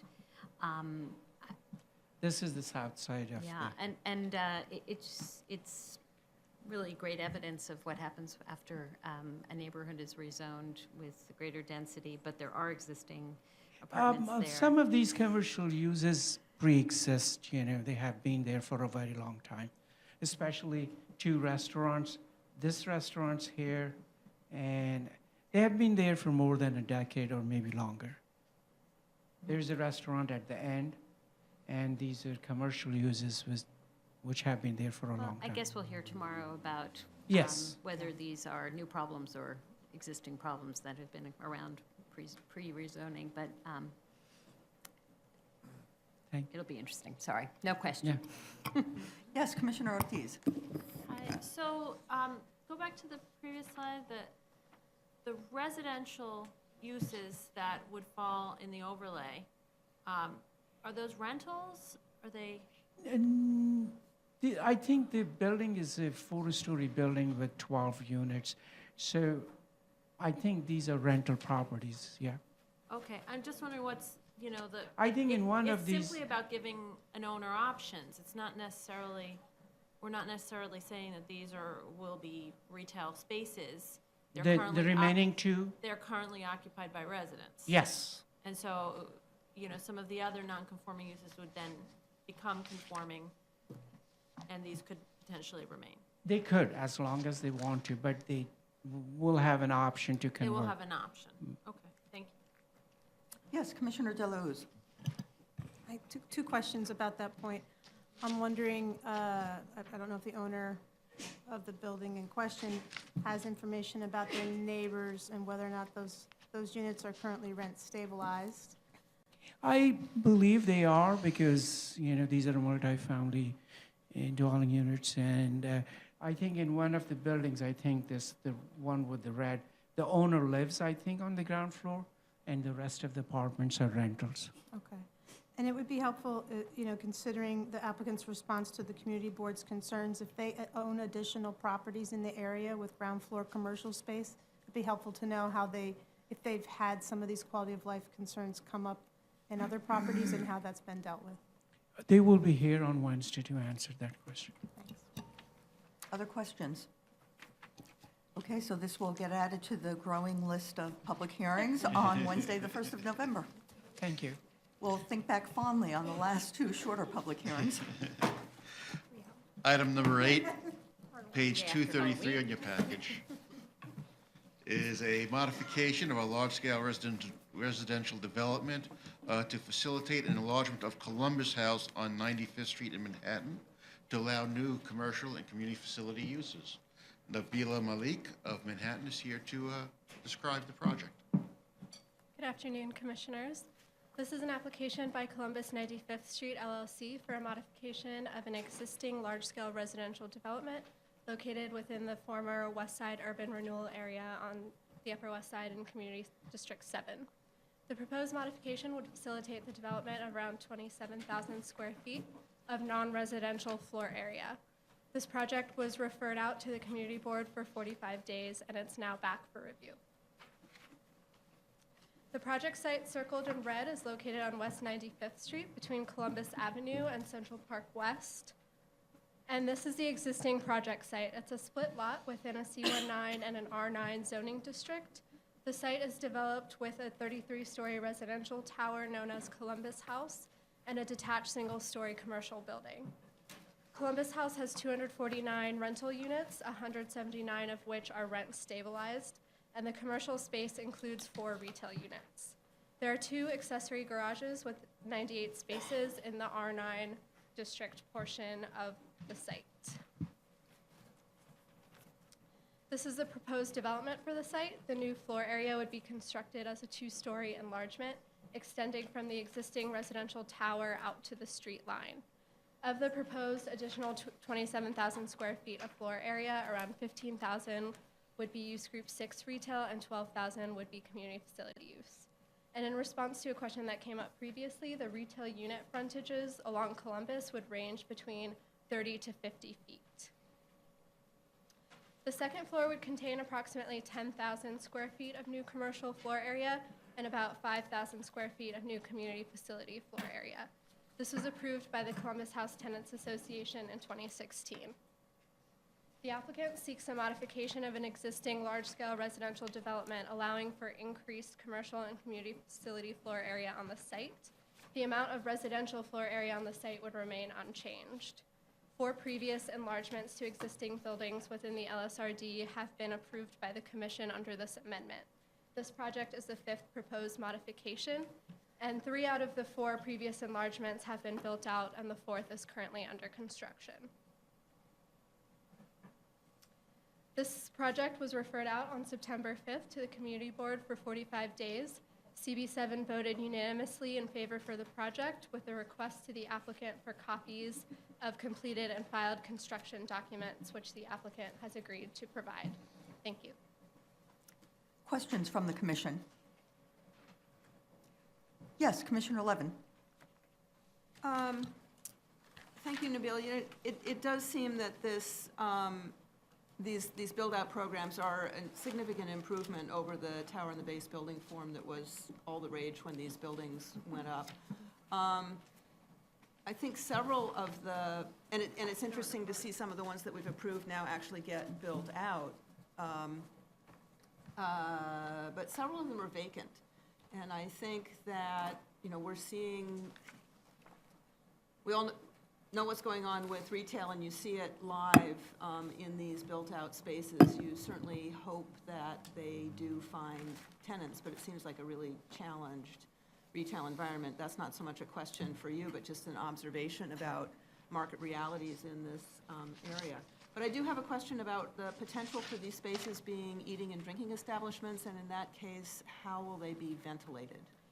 So the applicant doesn't have any confirmed tenants as of yet.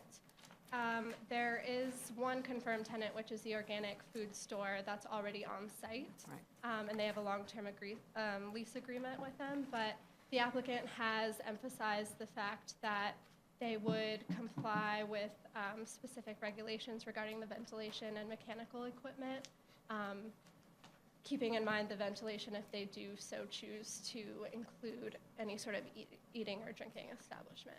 Was that an issue at the community, was there a good discussion of that issue at the community board? The ventilation specifically did not come up, but the concern you raised about vacant retail establishments had come up. Yeah, no, I've raised it before with, raised the ventilation issue before. The DOB-approved solution here is to allow vents that go straight out over the sidewalk, which may comply with DOB's regulations, but makes a pretty unpleasant pedestrian experience. And I think maybe in some previous ones, we did limit, well, maybe, I don't know, maybe if I don't know what we did there. Anyway, it's just a cautionary note and probably not much of anything we can do here, but it's a problem. Other questions? Yes, Commissioner Ortiz. More a comment in light of, you know, Spofford, which we saw earlier, where we're seeing, you know, 30,000 square feet of proposed space, and here we have space that clearly was designed to be accessible to the public, you know, was not maintained in the way that it was envisioned and was no longer seen as a public amenity. And now the owner's looking to build something on it because it didn't work. So I think, you know, it sort of causes me to reflect on what we saw earlier, because the conditions there were even more challenging than the conditions here. So just something for me, as I think about this. Not great.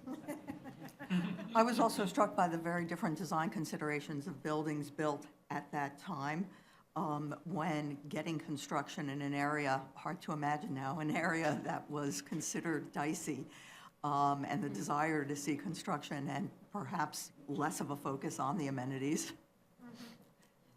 Yes, Commissioner Efron. Just because Irvin isn't here to ask, I hope that we will hear how they plan to have the HVAC and where the mechanical will be so as not to disturb the tenants in the residential portion. So because this is a modification and Oh, it was right, we're referred out, voting on it, it's right. not going Yeah, Okay, let me rephrase that and say I hope that the owner will take into consideration the noise coming from the, Yes, so the HVAC applicant unit. has identified potential areas for the mechanical equipment, and options closer to the residential building are areas where there wouldn't be any windows, and the facade is blank at those particular locations. But they did note that, they would comply with code, including minimum distance and soundproof enclosures. So that is a concern that they're aware of. thanks, it's as good as a hearing, I appreciate it. Other questions? So since this is a modification, what we would need would be an assent by show of hands to the modification. Okay, thank you. It's adopted. Thank you. The next item on our agenda are council modifications. The City Council has proposed to amend the 661 8th Avenue signage text amendment approved by the City Planning Commission. Annie White will walk us through their proposed modification. Hi, you should all have the proposed text in front of you in your packages. So the City Council submitted a modification to the 661 8th Avenue text amendment, a proposal to amend signage regulations on a specific site in the 8th Avenue corridor of the Special Midtown District.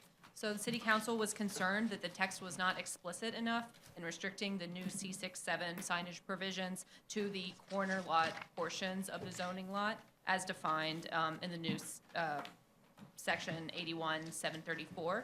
The Department of City Planning agreed that this was indeed the intention of the text, and it was clearly outlined and defined in the CPC report. And so the added text does not substantially change the provision, it just further clarifies that zoning lot portion. Hence, it is within scope. Hence, it is within scope, yes. Yes. Yes.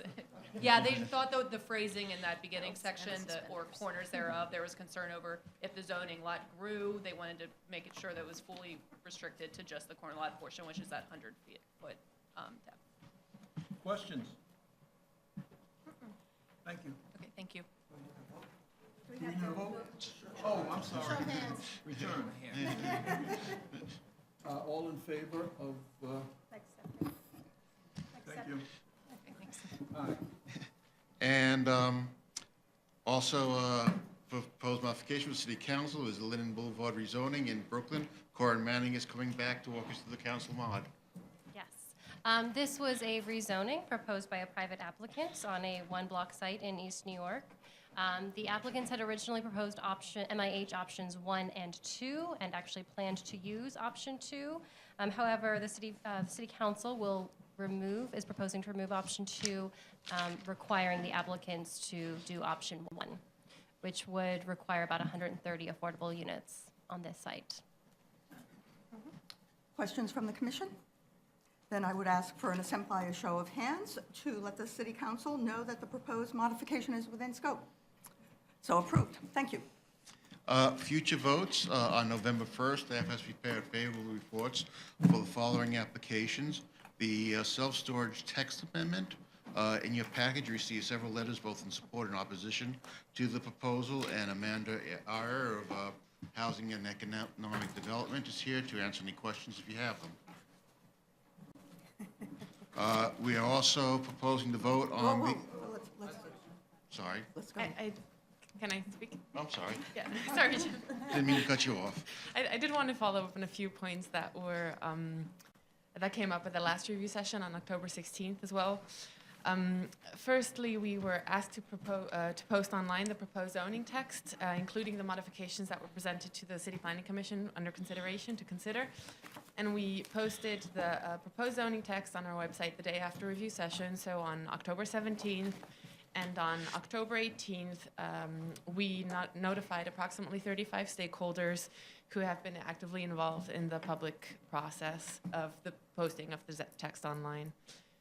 The people who were not notified were pretty split between representatives of the self-storage industry and industrial advocates. So of the 35, about half and half were from each of the two camps that has been actively involved in this outreach process.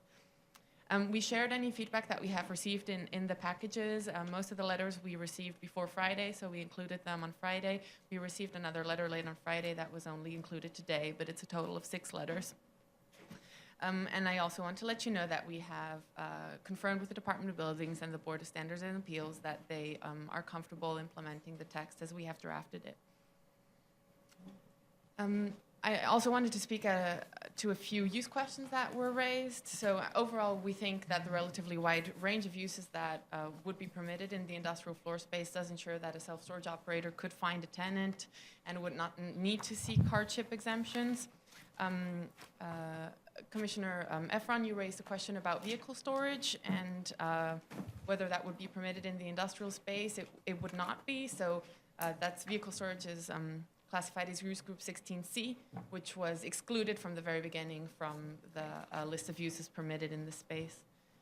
We had also received a request to go into some more detail on the request of the Brooklyn Borough President in terms of this text. The Brooklyn Borough President had some concerns about the uses. One was about excluding the sale of automobiles, boats, motorcycles, and trailers. It's use group 16A. Which the Brooklyn BP wanted to see excluded from the list of permitted uses in this case. We do want to highlight that there are 2 uses in the zoning about that have to do with automobiles. One is use group 9 that does not include a repair, and then use group 16, use group 16A actually is the sale of automobiles, but it has no limitations to the repair services or vehicle preparation. And in looking into this, we know that auto sales facilities typically offer repair services in these places, and they employ a lot of technicians and auto repair workers. These are typically industrial in character and provide skilled jobs that are generally accessible to people with a high school diploma only.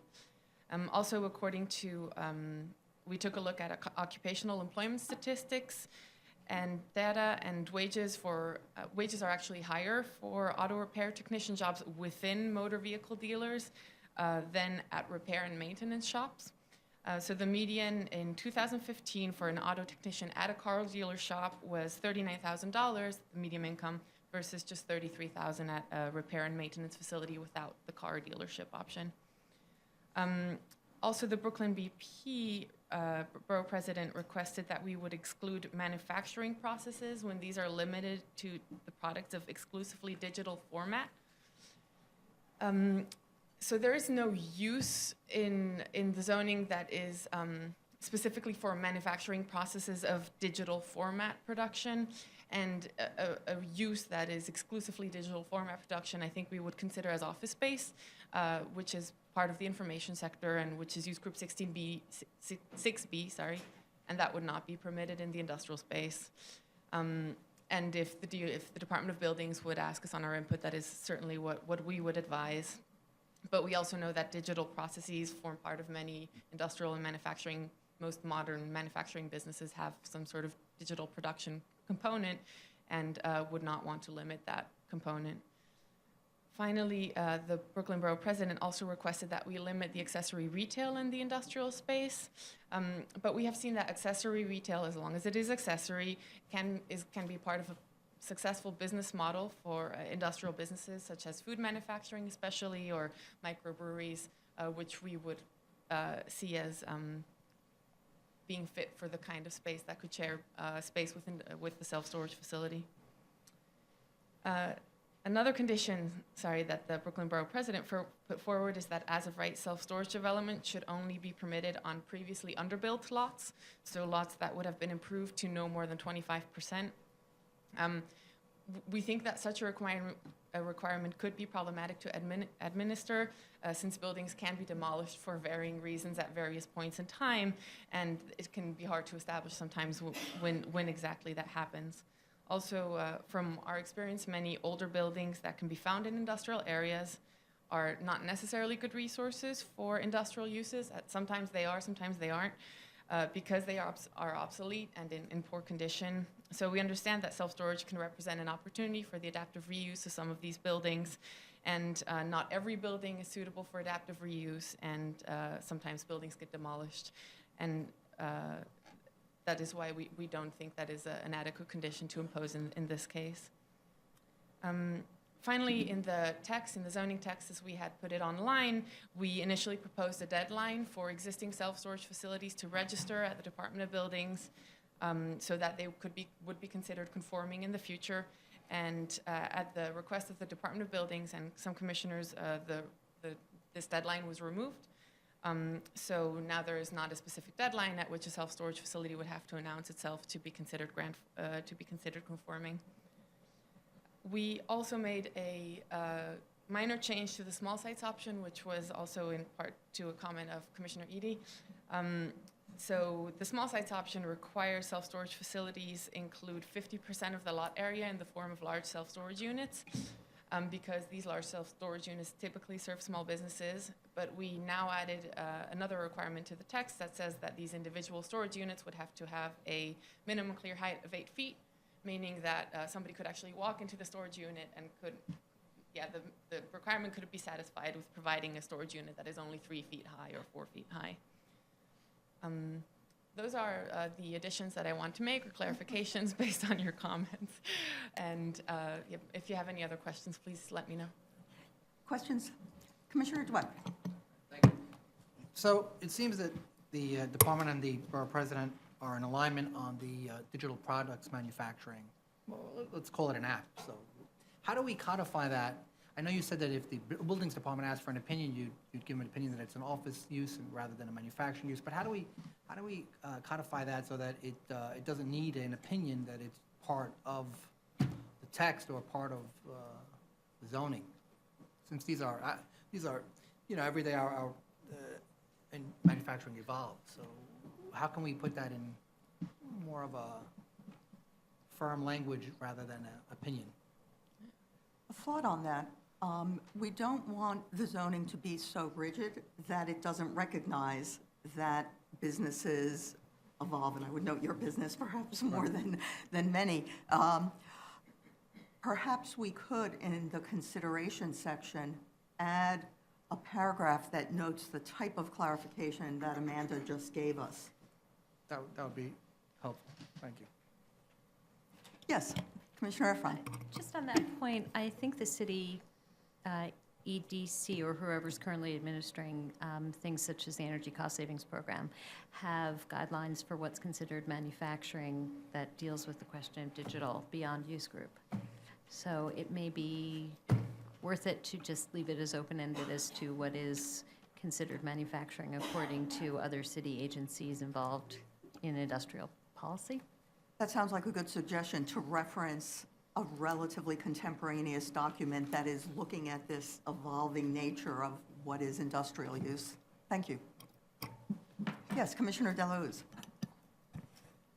I think that's a very good suggestion. I think a lot of the borough president's the Brooklyn Borough President's recommendations go to the fact that it is an evolving area and that there's such a need to update the use groups to reflect what is currently going on in these areas.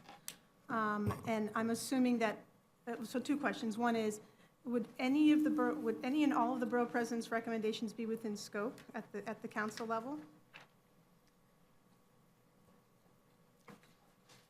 I'm not sure that we've done the analysis line by line. Okay. We haven't done the detailed analysis, but I think so. Okay, that's helpful to know, or almost know. Okay, and the other question I really have, I just want to point out, specifically as it relates to the larger self-storage that is part of the A text, I just want to express a general concern, and that is that we are about to put in place an option for those smaller sites based on not data that has been collected about what percent of storage facilities are actually used by small businesses, but by a self-report by a limited number of people about what is happening. And I'm not so sure that's the best way to go about reform. Especially as we go into deeper conversations about use group reform, I'm a little concerned about the precedent that sets for industry to make claims without any data to back it up. And I think if we're going to get serious about use group reform, then we need to be a little more rigorous about what we require before we change policy or go along with changing policy in a way that we're not really sure makes sense. So you can probably imagine how I'm going to vote on this. But I wanted to add that as some of my background thinking and hopefully raise the issue for everyone. Commissioner Cerullo.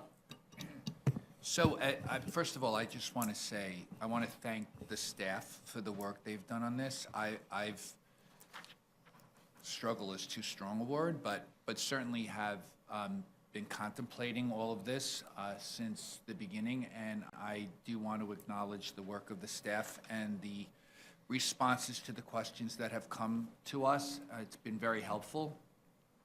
But perhaps an offshoot of the question you posed, which I know we may have talked about, but I actually and sincerely don't remember the answer to this question. Since we are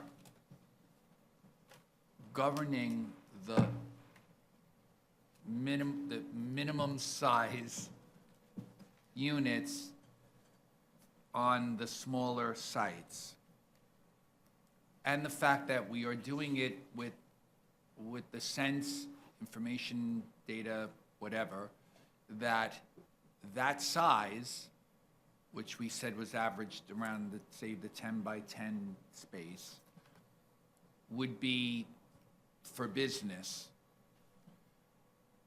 What occurs when the units don't rent, or more entities or individuals desire different size units for their purposes? And an owner has a building with a formula-based unit size and layout, but it doesn't actually meet what the market wants in that area. I have a 10 by 10 storage unit in my life. I'm not a business. Some businesses may need smaller sizes. Some businesses may need 3 times the size. Individuals have different needs. Bigger units, smaller units, you have more stuff. You have, what happens? What does a business do at that point? Is there a waiver? Do they come back to us to then modify the layout of their building? Or do they have to go somewhere else? They under the proposal as we have formulated it in its latest iteration, they would go to the Board of Standards and Appeals to require a modification of that rule. We have heard that businesses lease self-storage units of all sizes, but we have heard from the industry that the larger ones more so than the smaller ones, but of course, some businesses also lease smaller units. Yeah, I guess It's our compromise as to trying to find, our compromise, because our initial latex didn't contemplate any as of right option for small sites. It was either you provide 20,000 square feet of industrial space or you get a special permit. Yeah. And so this alternative Sure.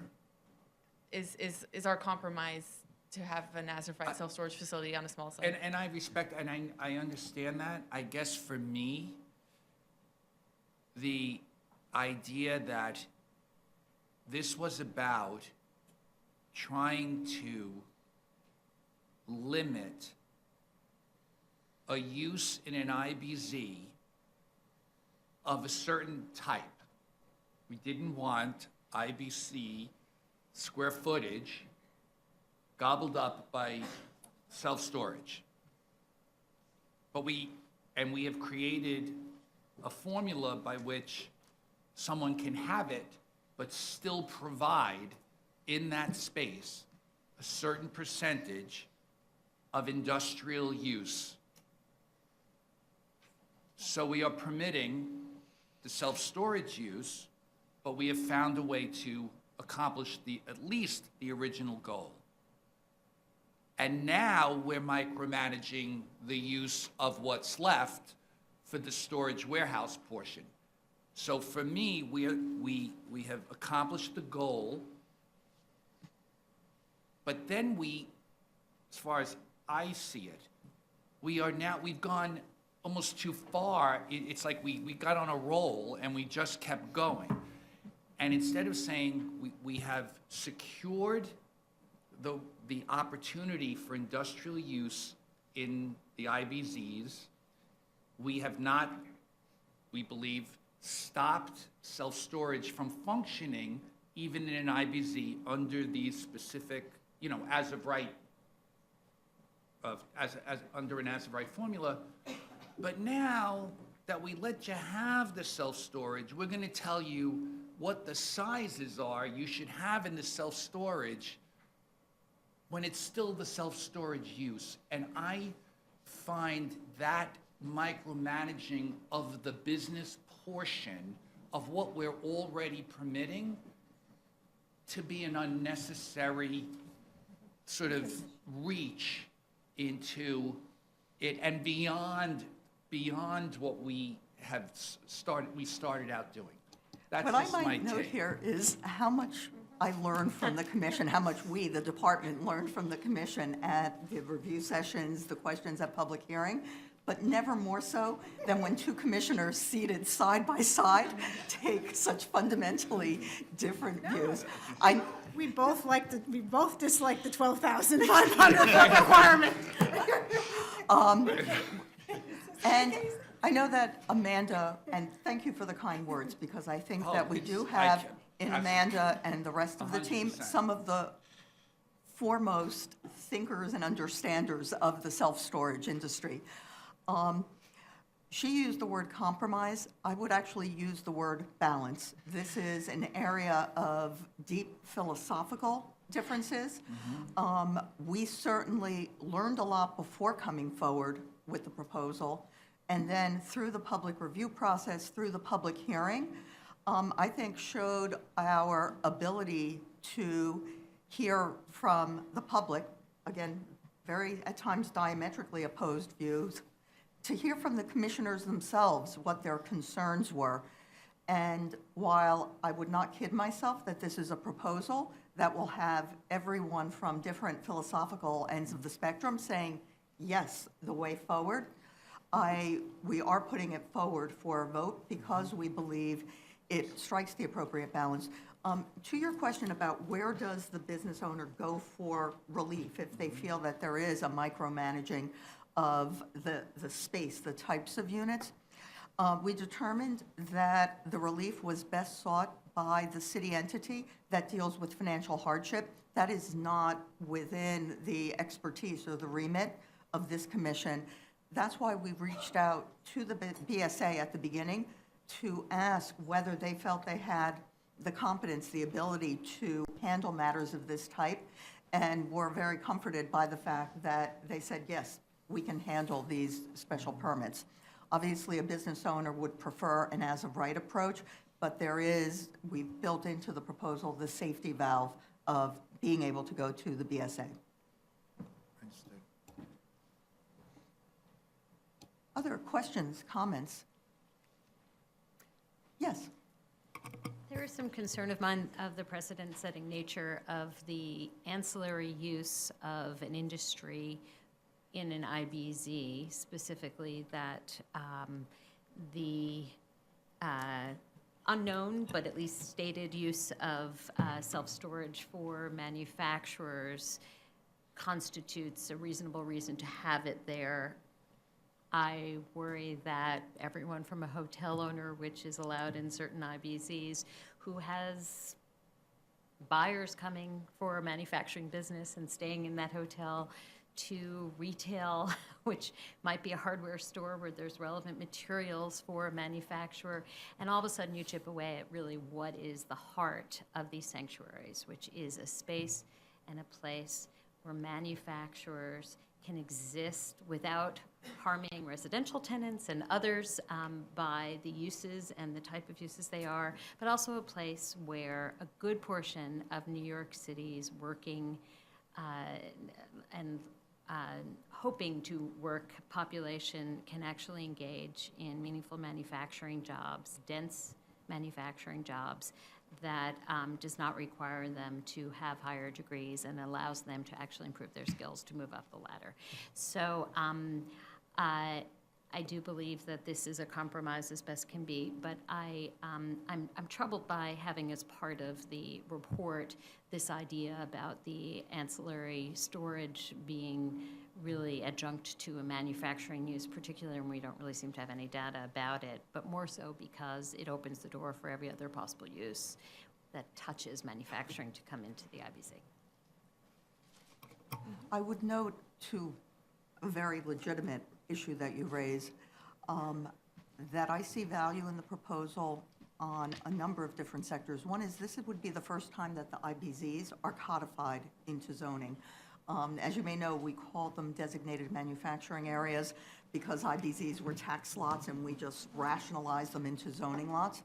I think that's a powerful concept that we will for the first time have a vessel that can be used or that states that from a zoning perspective, these spaces are different.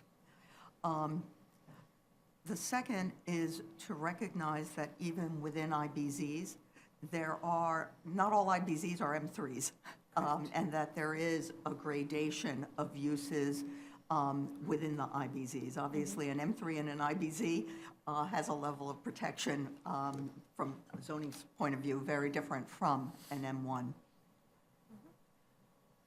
Yes, Commissioner Levin. I think in our previous follow-up discussion, we did identify concerns about enforcement here, and we recognize that we're asking other agencies or putting other agencies in the position of enforcing what, you know, is potentially a pretty complicated situation. We're not embedding enforcement mechanisms in the zoning, but I think it would be good if our report identified the need for good enforcement and identified the need for the city to support the watchdogs to the extent we've identified any here. Our report should, and I was flipping through our report to see if it says anything, I can't remember if it says anything about enforcement, but I think we should double down on that one and make it clear that it's something we care about. Because, you know, I fear that we're creating you know, another scheme. It's not exactly like the Soho NoHo situation, but it's another scheme where zoning attempts to shape what is really a market force. That's a good suggestion, and I think that we could identify as enforcement resources both the Department of Buildings, the primary enforcer, but also by virtue of the fact that these are IBZs and our Department of Small Business Services plays such a crucial role with the IBZ service providers. And so calling upon them, noting the importance of them, to be active in enforcement and also well-resourced to be able to carry out the enforcement. We'll circulate revised language on that. That's the key piece, well-resourced for that. Other comments? Yes. Thank you. Commissioner Besser. Thank you. Just a quick question. Thank you for getting back to me on the data for Staten Island.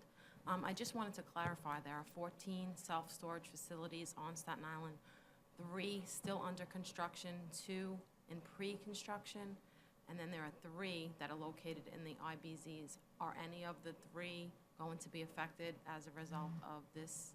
Like, are they pre-construction? Are there foundations in? I just wanted to know. I believe the facility, I believe that the facilities that are in the pre-construction process on Staten Island are not within the proposed designated areas.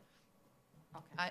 I will double check. I believe they're not within, and we haven't been approached for a specific project that was going to be in any way jeopardized by this proposal on Staten Island, so.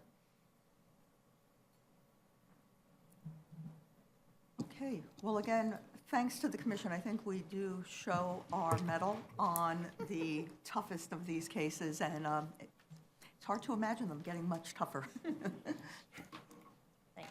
And thank you to Amanda and Jen. Also, for vote, we'll be doing the Old St. James Episcopal Church, which is an application to landmark a historic church in Queens. Staff found no conflict zoning or future development. The Sheltering Arm Daycare Center in the Bronx, which is site selection acquisition of a site for a daycare center. 6600 Highland Boulevard, which is on page 275 of your package, is a future subdivision of one zoning lot into 3 zoning lots. And we have a post-hearing follow-up on the East River 50s text amendment. We've been receiving a large amount of comments on this application, and Bob Tuttle is here to provide us with an update. Thank you. Good afternoon, Commissioners. This is a post-hearing follow-up for the application by the East River 50s Alliance with co-applicants Manhattan Borough President Gail Brewer, New York City Council members Ben Kalos and Dan Garodnick, and New York State Senator Liz Krueger. The public hearing for this application was held on October 4th. A number of issues were raised in testimony at the public hearing and in written comments following the hearing. Department staff will address spot zoning concerns, the public review process, and consistency with the city's housing policy today. At a follow-up review session, the department will discuss the environmental assessment statement and the built environment and planning rationale. If there are additional topics that you feel should be addressed, please let me know during the Q&A portion. Now, the department's general counsel, Anita Laremont, will begin by addressing the spot zoning and public review process topics. Hello. So, the Commission has heard assertions by those opposed to this application that it must fail because it is nothing more than an effort to impermissibly spot zone Gamma's property. We therefore thought it appropriate to have a brief discussion about what constitutes spot zoning and how the principles used to consider whether spot zoning has occurred would be applied here. Spot zoning is defined as a legally impermissible manipulation of the city's power to enact zoning regulations in accordance with a well-considered plan.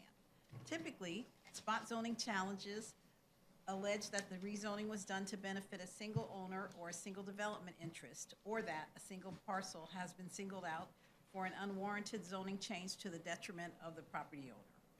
A review of the body of case law on spot zoning demonstrates that there is a very high hurdle to making a finding that spot zoning has occurred, as zoning enactments enjoy a strong presumption of validity in the courts. In fact, the case law makes clear that the enactment of zoning by a local legislative body, such as the Commission here, will be given great deference unless shown to be arbitrary, and that the burden to showing arbitrariness is imposed upon the person asserting it.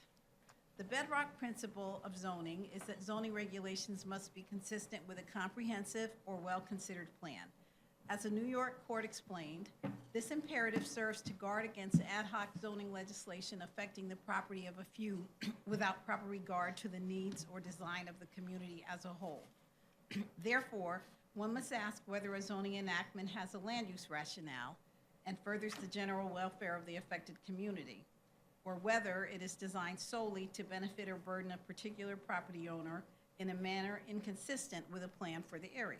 Secondly, courts have asked whether a zoning action is site-specific, requiring an inquiry into whether the action only affects the subject property.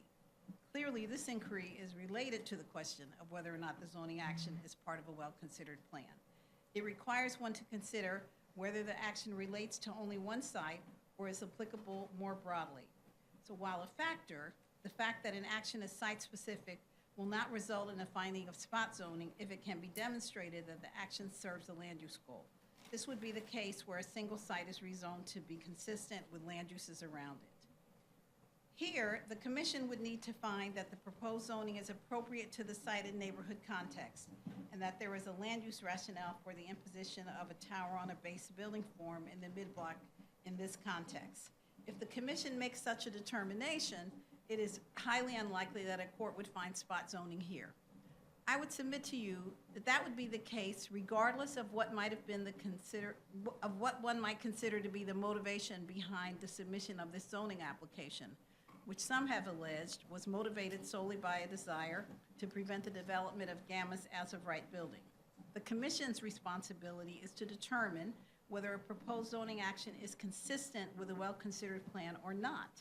And if it makes the case, supported by a sound record of analysis, that the proposed action is consistent with that well-considered plan, then the action would likely stand regardless of the impetus behind the application. I also wanted to just briefly talk to you about the allegations regarding the public review process here. You've also heard charges that the public review process was deeply flawed because the community board and borough president each waived their respective review periods.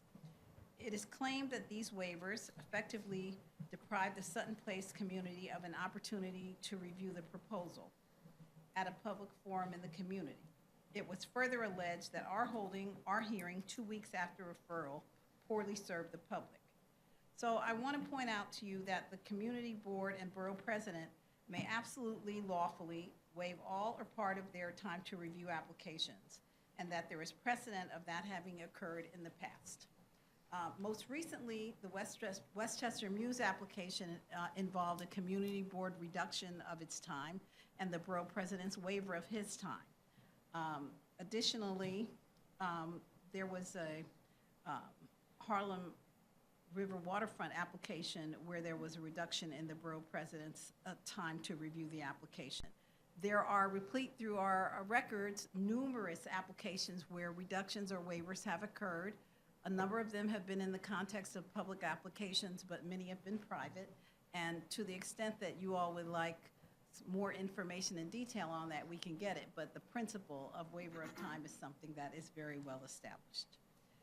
Moreover, I think the last thing I would note here is that with respect to this application, you all will recall that the subject property has been the subject of an application here since October 2nd, 2015, when the first application was submitted, and that we certified this last application in June of 2017, so that there's been a robust amount of time that this application has been in the public arena.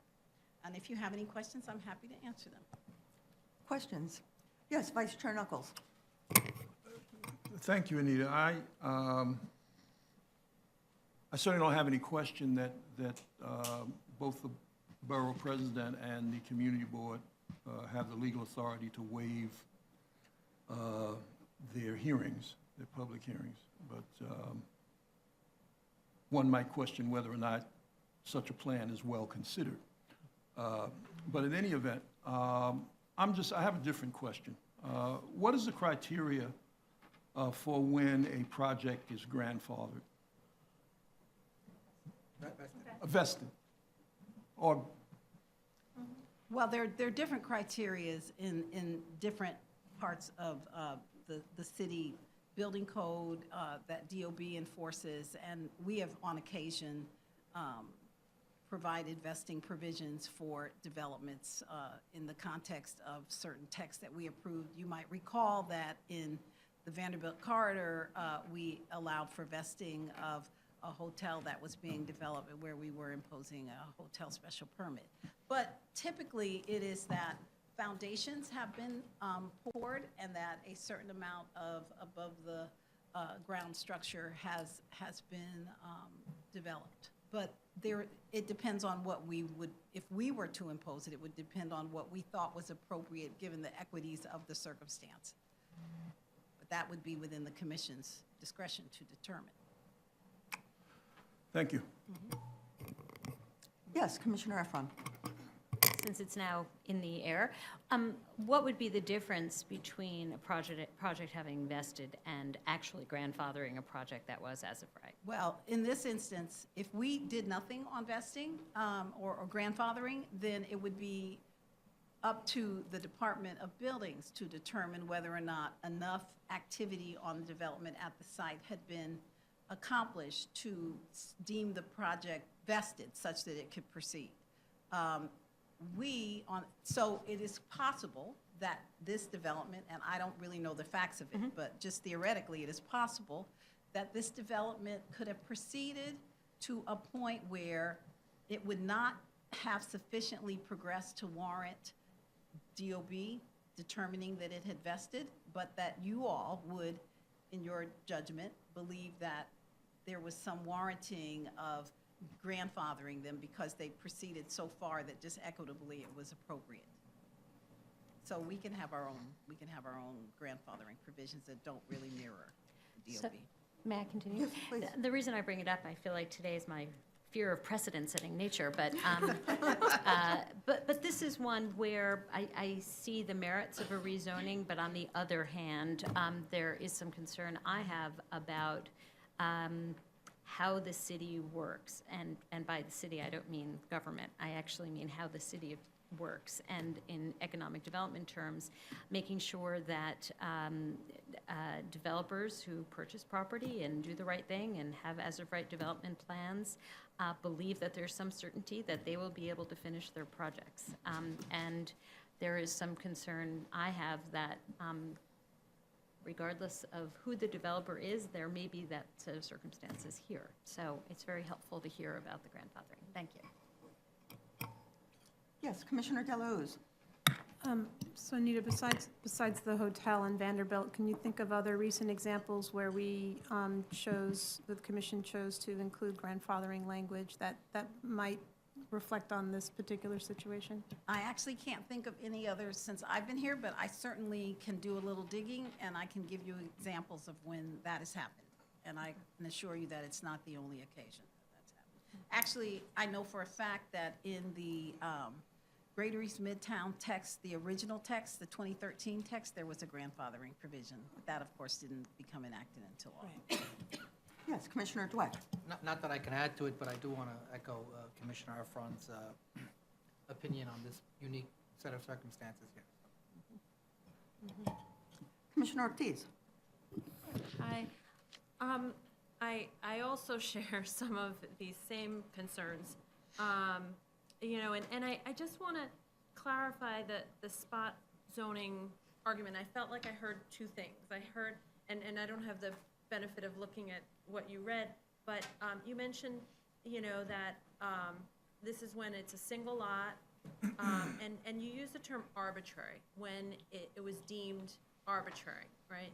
And I think that speaks to a little bit, we don't know, you know, the developer has this Freedom of Information Act request out there, and you know, that answer, we can't answer that question, that piece of the question. Well, I would submit that you all don't have to answer that piece of the question.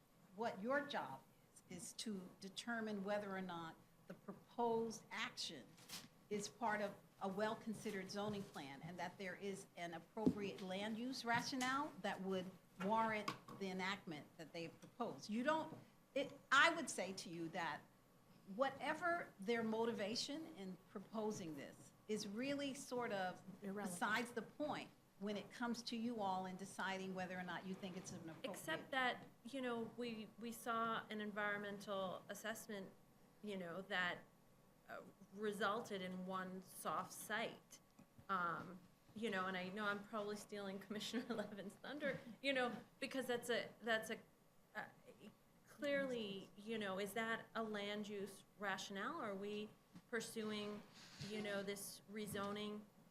You know, and I said this at the hearing, we move ahead, say this is approved, and this project gets vested, and there's no other site to which it applies, so why is this moving forward? You know, it seems like, and maybe this has to do with how soft sites are defined under seeker. I know that was brought up, but I still think it's, you know, it certainly is an issue for me, and you know, to answer the question, is this a land use action? I think that's a really good question, and I think that you all need to be convinced before you would approve this rezoning that in fact there is a land use rationale for this area that this action is intended to cover that makes sense. So there will be further discussion, as Bob said, about those very issues on November 13th when we talk about how the environmental assessment was done and the built environment and the planning rationale, where you will get more information about why this is considered to be appropriate. And you will make a judgment based on that as to whether or not you think that you've been sold on that or not. And then you'll decide how to vote. If I could just elaborate on that, we've purposely broken this down into two parts because the first are issues that the department staff can address. What is spot zoning? What is an appropriate public, or what's required in the public process? Consistency with housing policy. For the second, the applicant has told us that they will be submitting information because remember, this is a private application. And they will be submitting to us information about the environmental assessment statement, the built environment, the planning rationale. I think they anticipate getting that to us early in November so that we will have it in hand for the discussion on November 13th. Great. Commissioner Delahoo's. One is, Anita, I would love, if you could share that definition of spot zoning with us, that would be great. It comes up a lot in conversation. Oh, everybody says it all the time. Everyone claims it's spot zoning. Let's have the legal definition. So I really do appreciate that and appreciate your points about the public, the whole process piece, because I think that's helpful. I mean, and I know we're going to get to this on the 13th, but, I actually thought that the applicant, the community and the elected officials did a decent job actually of talking about the rationale for it, especially given the built context. So, I mean, I look forward to any additional information that they provide, but I think it was like over 80% that they said met it, and so that was helpful information. Commissioner Levin. Yeah, thank you, Marisa, for explaining the rationale between the two chunks of conversation. That is very helpful because I think all of us are wanting to get ahead to the well-considered plan component here, and I think you've given us good reason to put the brakes on that conversation and wait for additional information. Just in anticipation of next week and not wanting to get into a discussion of it, I do think that limiting these super tall buildings in this neighborhood is an appropriate piece of a well-considered plan. I'm going to need help on the 13th understanding why the tower on the base form is the best way to do that, or whether that introduces additional challenges to the neighborhood context. And I wonder whether there could be a version of the tower on the base regulations unique for this area that would recognize the very high street wall condition that now exists there. And Commissioner Levin, to your point, while we'll have the full discussion on the 13th, if the commissioners have particular questions that they would want to see addressed, it would be great to get them out now so that we can ask the applicant to respond to it. All right, so there's one. Thank you. Can we have contextual tower, can we have tower on the base regulations that are contextual to this neighborhood? Commissioner Marin. I think it'd be interesting.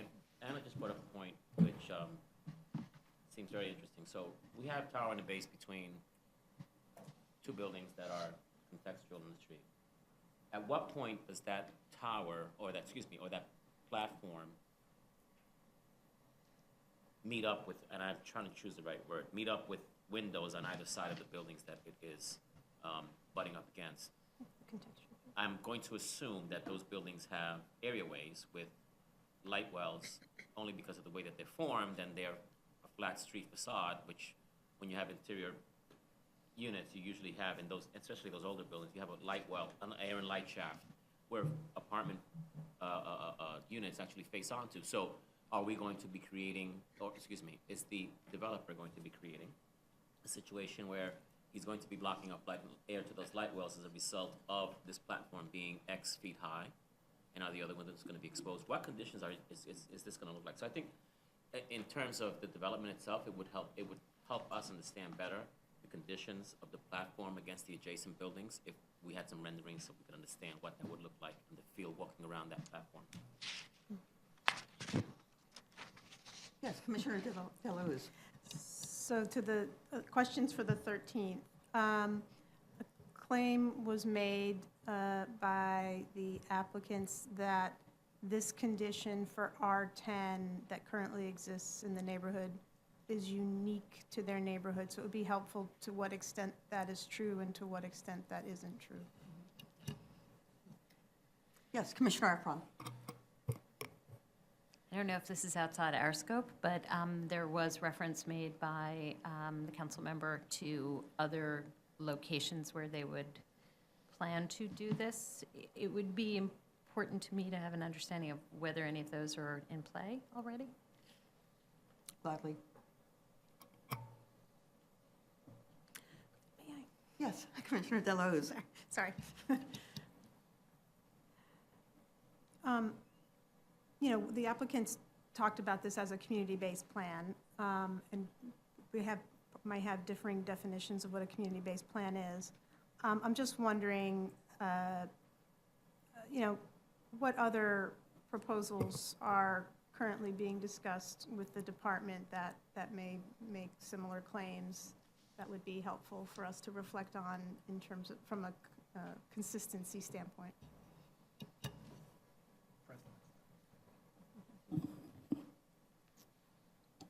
Others? Okay, then I would suggest that we then turn to the housing policy question, and then obviously we'll have a robust discussion on the 13th.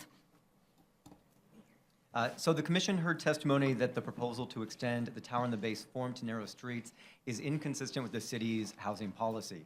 Now, the Housing New York plan's general tenets are to foster diverse, livable neighborhoods, preserve the affordability and quality of the existing housing stock, build new affordable housing for all New Yorkers, and promote homeless, senior, supportive, and accessible housing. As part of this, the plan seeks to sustain overall housing production while increasing the pace at which new affordable housing is preserved and created. This goal does not dictate specific decisions about the building form and density that are appropriate in any particular situation. That is a planning decision for the commission. But it does highlight the importance of sustaining the feasibility of new housing production in neighborhoods throughout the city. The proposal before you does not change the permitted FAR for the district, which is already the highest permitted under state law. It does modify the building form that could be constructed in the area. The tower on the base form limits development rights transfers from multiple properties onto one small development site. The applicant is proposing this building type as an appropriate form to weave together the diverse existing built context that is characterized by taller tower development, the tallest of which is 48 stories, which is scattered among walk-ups and pre-war buildings that range in stories from 4 to 12. Now, in weighing the merits of the proposal, the commission will have the opportunity to consider the appropriateness of the proposed height and setback limitations in the context of broader housing goals. And with that, I'm happy to answer any questions on this point. Yes, Commissioner Delahoo's. Can you remind us how many? I believe Gamma mentioned that they help preserve off-site units as part of this process, off-site of inclusionary affordable housing units as part of this process. I can't remember the number of units for that, and the adjacent, they bought air rights as well from adjacent properties that are rent stabilized, is that correct? Yes, the adjacent properties are rent stabilized. I guess I would make the point that that is consistent with the housing policy, both of those points. I mean, they help preserve existing affordable housing. Well, no, they bought credits. They bought credits for new? Yeah. They purchased credits to compensate for 16,500 square feet of floor area in a project at 225 East 39th Street. Okay. Get the bonus. That doesn't seem inconsistent. Okay. Other questions? Okay, then we'll, to be continued. Thank you. Thanks. And anything else on the agenda? There is not. We're out of here. Everyone have a happy and safe Halloween. Yes. See you back here with lots of candy. It was, yeah, Bill. So happy to get it out of my house. Thank you.